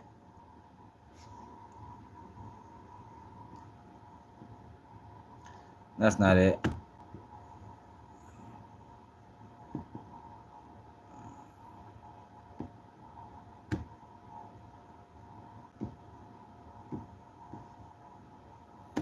Well, she said the lawsuit. I thought he sent it to me. Could have sworn he did. Oh, all right. Contrary to misinformation released on the internet, our lawsuit is still pending against King Von Estate in Cook County. Now, I don't know if she mean pending like it hasn't been filed or pending as if it hasn't been thrown out. But I guess we'll see. We'll see. We already talked about this. They just getting this information. We talked about this about 3-4 days ago. They dumb as shit. Talking about going to jail easy. But so yesterday, y'all, we covered this on Big Meech. Hey, y'all, I did a video on this story, didn't I? Maryland woman sentenced to life in prison after police discovered decomposing bodies of her nephew in her trunk during a traffic stop. Their bodies were reportedly stuffed in bags filled with maggots. I think we covered this. So let's go back into this. For people that don't remember.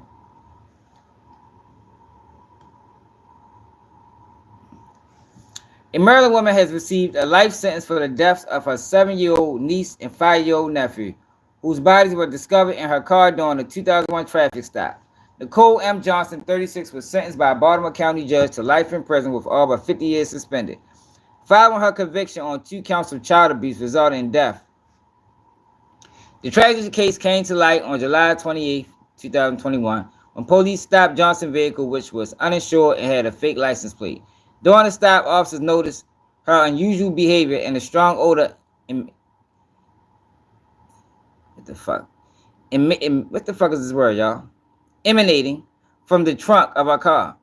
Upon inspection, they found the decomposing bodies of Jocelyn Johnson and Larry O'Neill. Investigators revealed that Johnson had physically abused her niece after alleged theft and had kept both children's bodies in the car for months.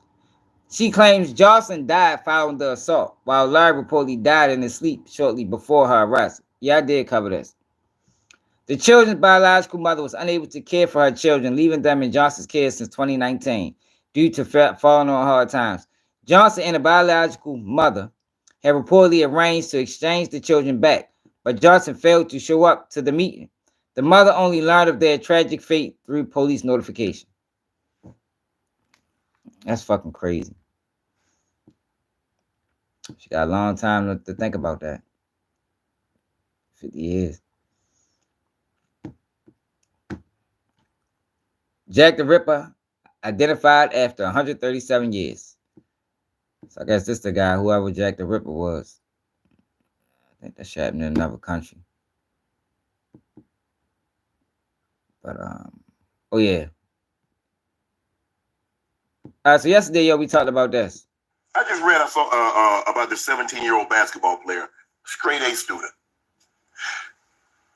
Am I wrong, Gillie? It used to be like the athletes, they got protected. Right. Nobody touched him. Hey, he good now. He gonna be what we, they're gonna be talking about the block. He from the block, he got out. They protected those guys. What happened? That's what killed my son.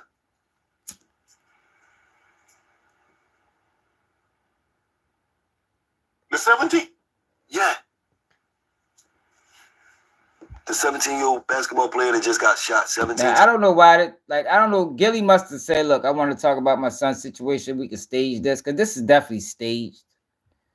I mean, I don't know if he using his I don't want to believe he using this situation as a way to go viral, but that's what it looks like.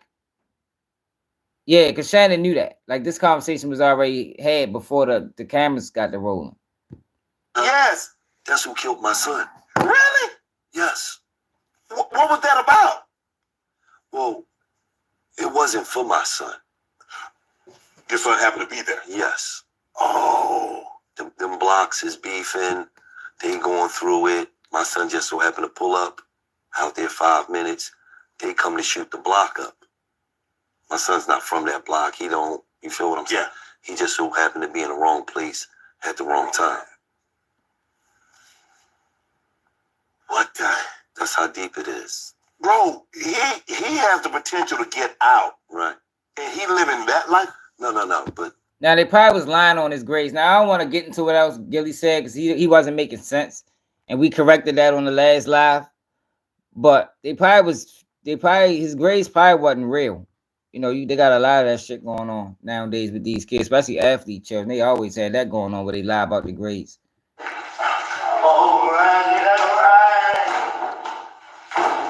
Taekwon Kelly reacting to a judge's decision not to give him bail Tuesday. Kelly appearing before a Richland County judge on several charges, including 2 attempted murder charges.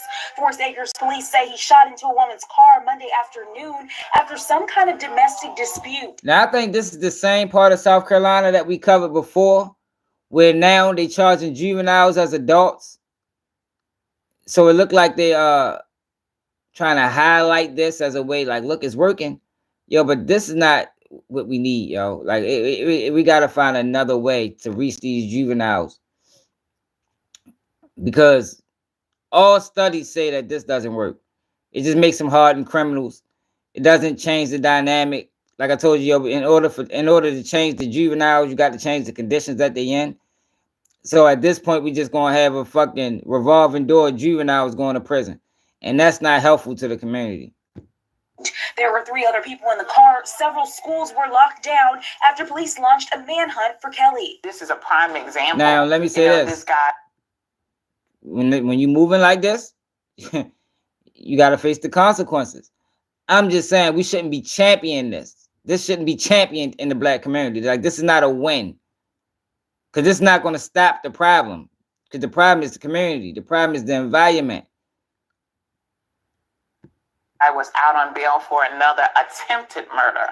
Everybody knows 9 times out of 10, if there's an attempted murder of a person, next thing his arrest is going to be a murder. Private investigator Chandra Cleveland is talking about taking care of the community after Kelly, a 20-year-old repeat offender, again put people in fear. We have to get back to a community. Why the fuck they call him a teen? A community is someone that you know your neighbors. Fortunately, no one was wounded Monday, and it isn't the first time Kelly's been accused of being involved in a violent situation.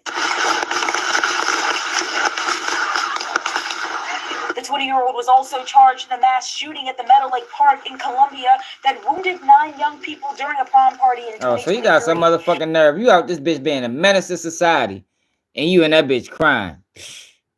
The fuck out of here. He supposed to stood 10 toes. He should have smiled. The fuck? You out this bitch causing all this terror. I'm sorry that you had to hear the comments about the Illuminati because you got money now. And normally when black people get money, you had to do the Illuminati. You had to sell your soul. So you had to sacrifice your son, right, in order to stay in good graces and keep this paper coming. Now that we know one of the kids that was responsible for murdering my son, right? Mm-hmm. So I guess the Illuminati came to a 16-year-old kid that's in high school, mm-hmm, and said, yeah, we need you to kill Gillie's son for Illuminati purposes. See how idiotic this shit sounds? Now, yo, Hassan Campbell pushed that dumbass shit. I said from the beginning, like, yo, I thought Hassan Campbell was clowned out for that. Like, how you gonna say that man fucking sacrificed this fucking child, bro? Like, what type of shit is that? As a black man, you can't just work hard. No, you put the work in every day. And blessings come from that. No, hold on. Now we gonna keep it real. You can work hard, but there is some motherfuckers that's playing it too. And we ain't gonna act like these niggas don't be playing it. Like, we ain't ready, not on Keep It G News. You know, we gonna keep it all the way real. Yeah, some people that work hard and deserve them spots. And there's also some people that's playing it. You gotta come from somewhere else, right?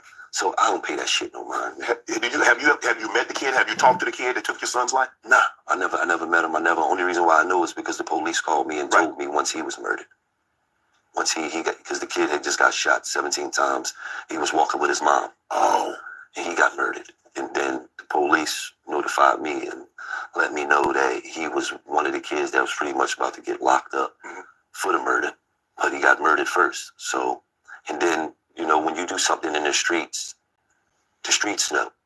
So, you know, they all on Instagram and they talk, and then, you know, apparently this kid name was the Joker, and, you know, that's what he did. So, you know, but he had to deal with God. You know, that's how I look at it.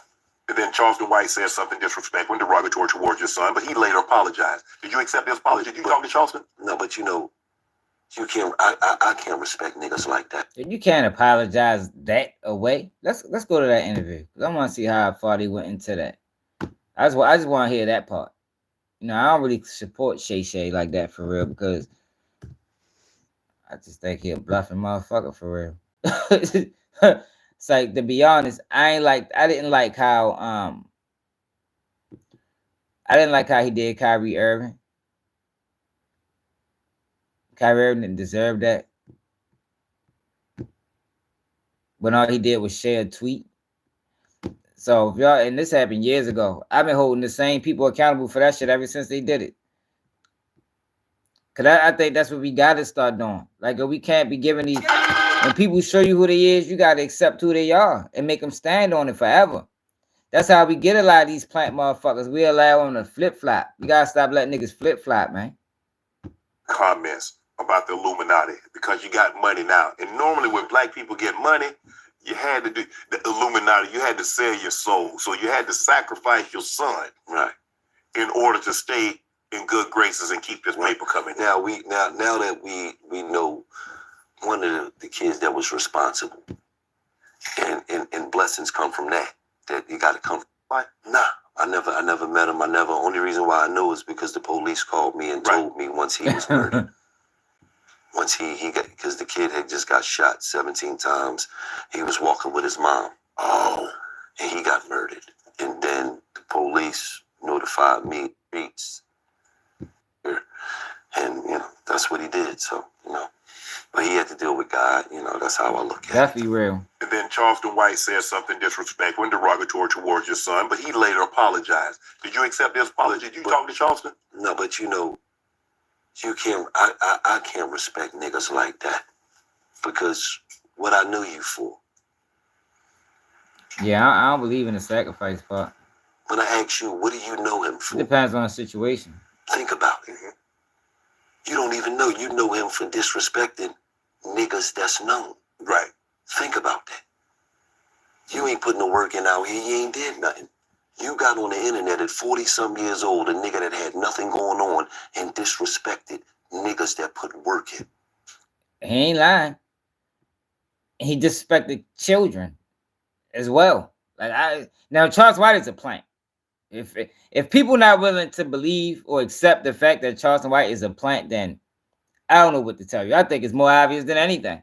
The man came out as a political activist, and now he's a fucking rapper. He came out dissing the rappers, and now he is a rapper. He looked just like him. I thought when I seen him the other day, I thought that was Lil Baby. I said, God damn, he got the chains, the golds, throwing money in strip clubs. Like, the man's living a rapper life.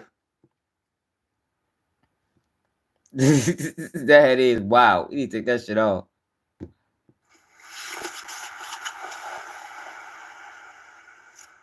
I can't respond to no like that. Me and you ain't on the same level. Think about that. I can't respond to what they call POs online. Wow. Think about that. I can't respond to nobody that tell you, come do this, you got a gun, come nigga, let's get it, we can get into it. But then you call it PO online, man. It's pretty obvious me and you ain't the same type of man. So I let do they talking, man. I don't worry about that shit, man.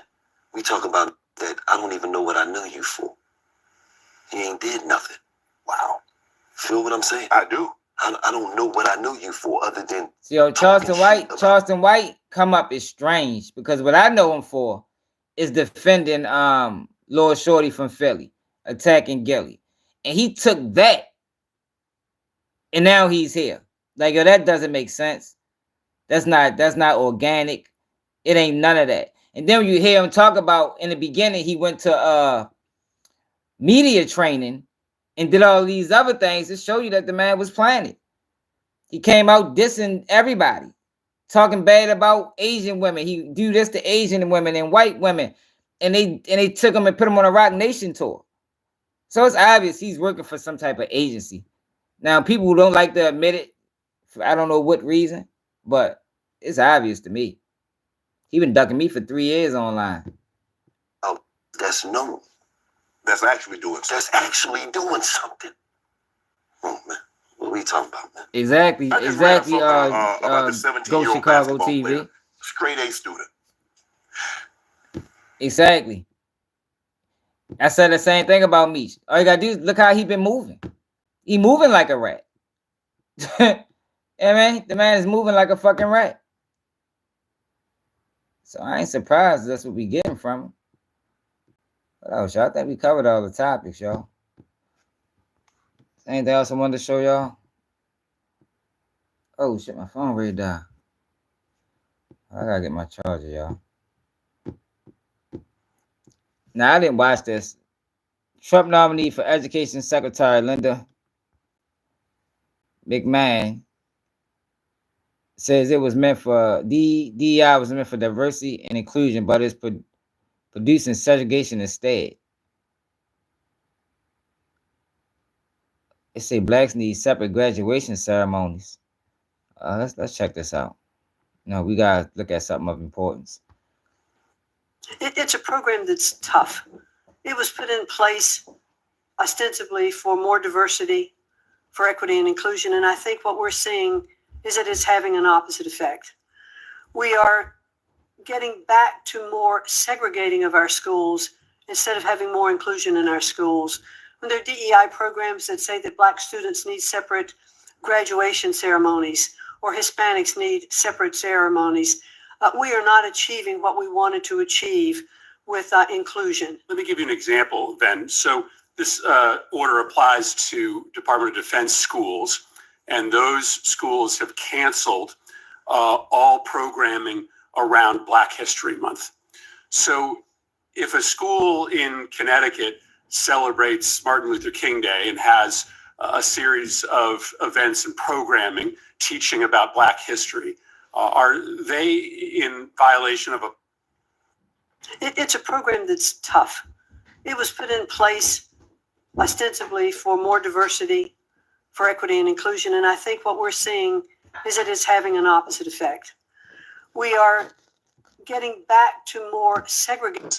I want to talk to you about an executive order that the Trump administration issued that commands agencies, including the Department of Education, to eliminate grants to organizations and entities that support DEI programs and activities. As you know, this has a lot of schools all across the country scrambling because they have no idea what that means.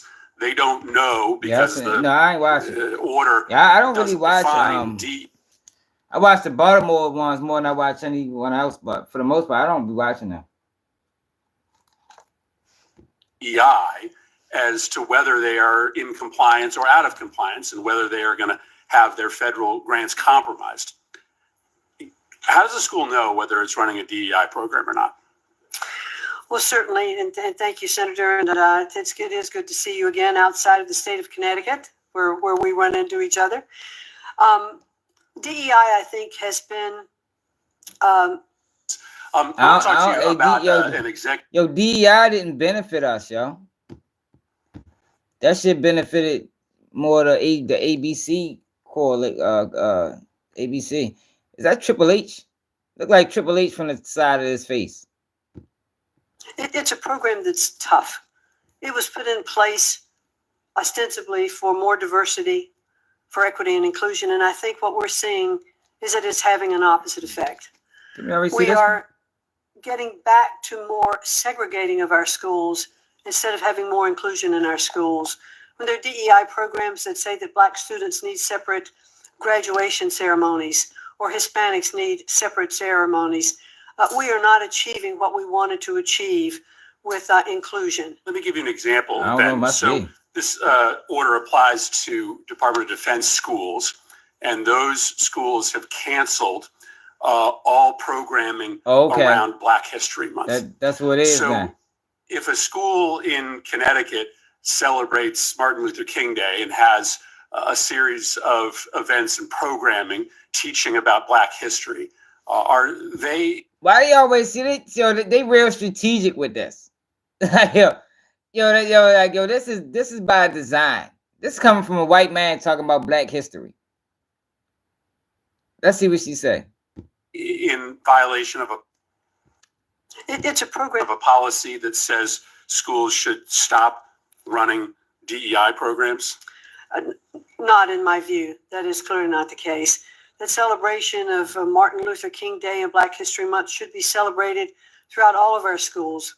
I believe that Martin Luther King was one of the strongest proponents of making sure that we look at all of our populations when he said that, he would hope that his children wouldn't be judged by the color of their skin, but the content of their character. And I think that is the fundamental basis that we should celebrate Black History Month. Yeah, West Point has closed down all ethnic clubs, so the Society of Black Engineers no longer can meet because they believe that to be in compliance with this order, they cannot have groups structured around ethnic or racial affiliations. Would schools, would public schools be in violation of this order? Would they risk funding if they had clubs that students could have a policy that says I don't even know. Why do we need belong to based on their racial or ethnic identity? Well, I certainly today don't want to address, hypothetical situations. I would like, once I'm confirmed, to get in and assess these programs, look at what has been covered. Is that a pretty easy one? I mean, you're saying that it's a possibility that if a school has they always try to throw Black people under the bus because we the most emotional.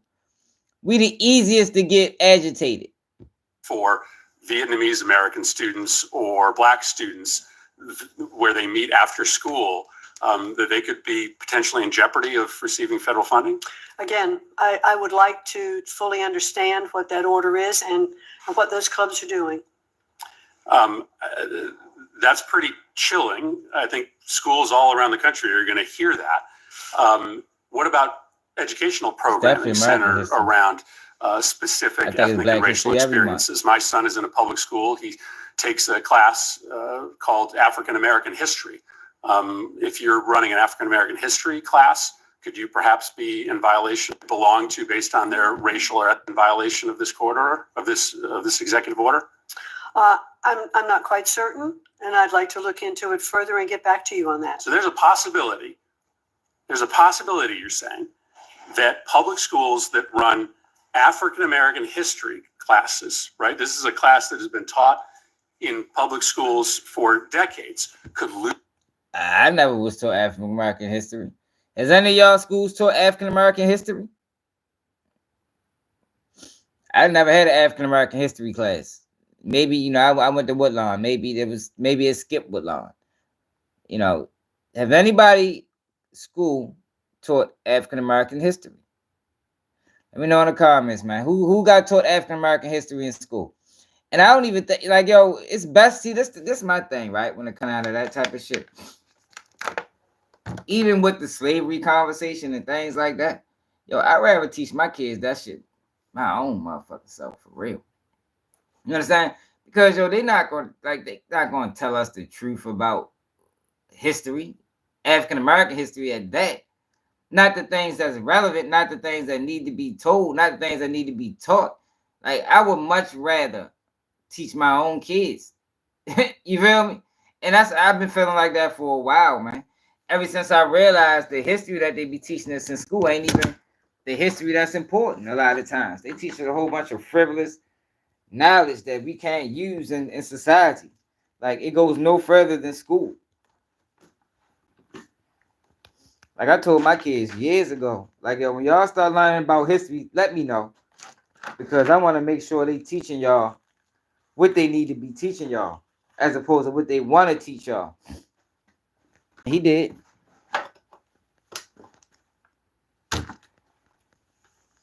I need to ask him about it again, honestly. Because I ain't talked to him about it since the first time he brought it up. What the fuck, was it just a day of teaching? It could have been just I gotta ask him more about it for real. But yeah, that's how I view that. Like, I don't look at that as necessarily a bad thing, because just because it's not being taught in schools, that don't mean we can't teach it. You know what I mean?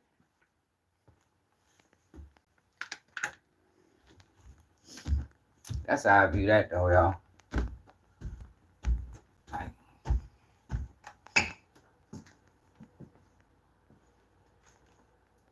Yeah, for real. They do. Like, they don't teach us what really happened during slavery and shit like that. They taught us that they worked on, they picked cotton. Like, that's, I ain't gonna say,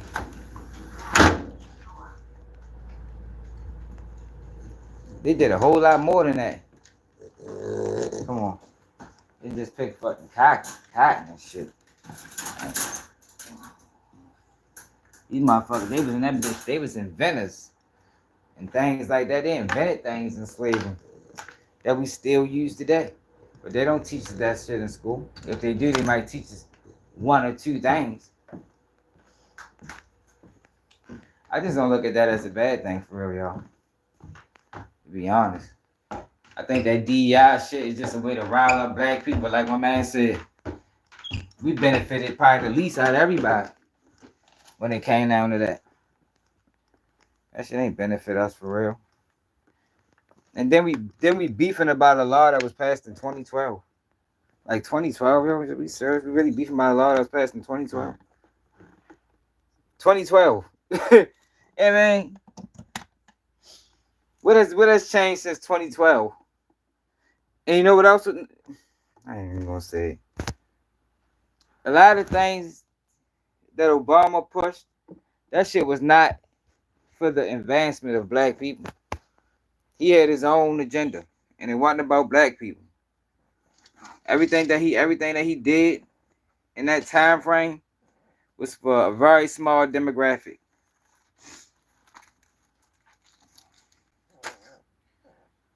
And they trying to make it a black thing. But that shit wasn't no black thing. That's what Black Lives Matter was. Told y'all Black Lives Matter. Black Lives Matter used black pain to push gay rights. That's what they did. And if you notice, in 2012, when they came about, that's when they started making all these laws. It all happened around the same time. Most people don't even realize that's what that was. The Black Lives Matter movement was the LGBTQ movement. That's what it was. It was moving hand in hand. They was using one to push the other. So they used the fact that black men was getting mistreated, or black people was being mistreated in America. Black men was getting abused by the police, getting mistreated by the police, and they used that anger. They used that I don't want to call it. That rage, that they used that concept to push gay rights. That's what they did. That's why the NFL got involved. That's why Nike got involved. That's why all these people that never been involved in the black fight before all got involved, because we was being lied to. We was being lied to. Now you had some people that seen it, but then you had some people that just thought, they was getting behind something honorable. But look at how much has changed. For this particular demographic, right? Go back to 2012. Look at how much has changed from 2012 to 2025. And then you'll know what was going on. Black Lives Matter came about in 2012. Freddie Gray. Not Freddie Gray. What's the boy name? Y'all know the boy. George Zimmerman, Trayvon Martin. So from 2012 to 2025, look how much has changed for one particular demographic. But we had Black Lives Matter, if you let them tell it, was probably one of the biggest black movements ever. But it wasn't for black people. We was just being used as pawns, man. That's what it was. Now, some people might not want to accept that, but that's the reality of it. It's obvious if you look at the series of events and how everything played out. When I really started realizing it is I watched the protests. looking at the protest real, like, looking at it, like, what the fuck? I'm saying motherfucking hula hoops and splits and all type of shit that we don't do as a people. You feel me? So I'm like, yo, but and it's real diverse. But this is a Black Lives Matter protest. I said, oh shit, they done got us. They got us all riled up, all angry. And we all screaming BLM, BLM. But that's what they doing. And then when you went to their site, it showed you what this before they took it off. And I think I got a screenshot it somewhere. It might be on my YouTube community, like way down at the bottom. But when you go to their site, it tells you that they're into the what was the word used? They're not into the traditional family structure where the man is the head of the household. They wanted to break down the fact, yo, it was all there when it first started. And then people started like, yo, hold up, yo, what the fuck is this? Like, yo, this ain't us, we ain't backing this. Then they took it down and they changed it. They took it down and they changed it. They took that part out. And then when you think about who started that movement, it was 4 or 3 lesbian women. They used this. Yo, y'all gotta realize, yo, that was probably one of the biggest plays ever ran. The BLM, the George Floyd, the sit down, all of that shit was one big play. The whole jiffy. Cause that's when I started speaking out. That's when I'm like, yo, I gotta start talking about this shit, yo, because I'm sitting back watching and I'm looking, I'm like, yo, this shit fuck around turn into a race war. But the crazy thing about it, we don't even know what we fighting for. So then that's when I'm like, yo, I gotta start talking out. I started speaking on Facebook in 2019. Now they took my pages, so the videos that I put out is gone. But I'm like, yo, fuck that. Like, yo, this shit is out of control. They tricking us. They really tricking us.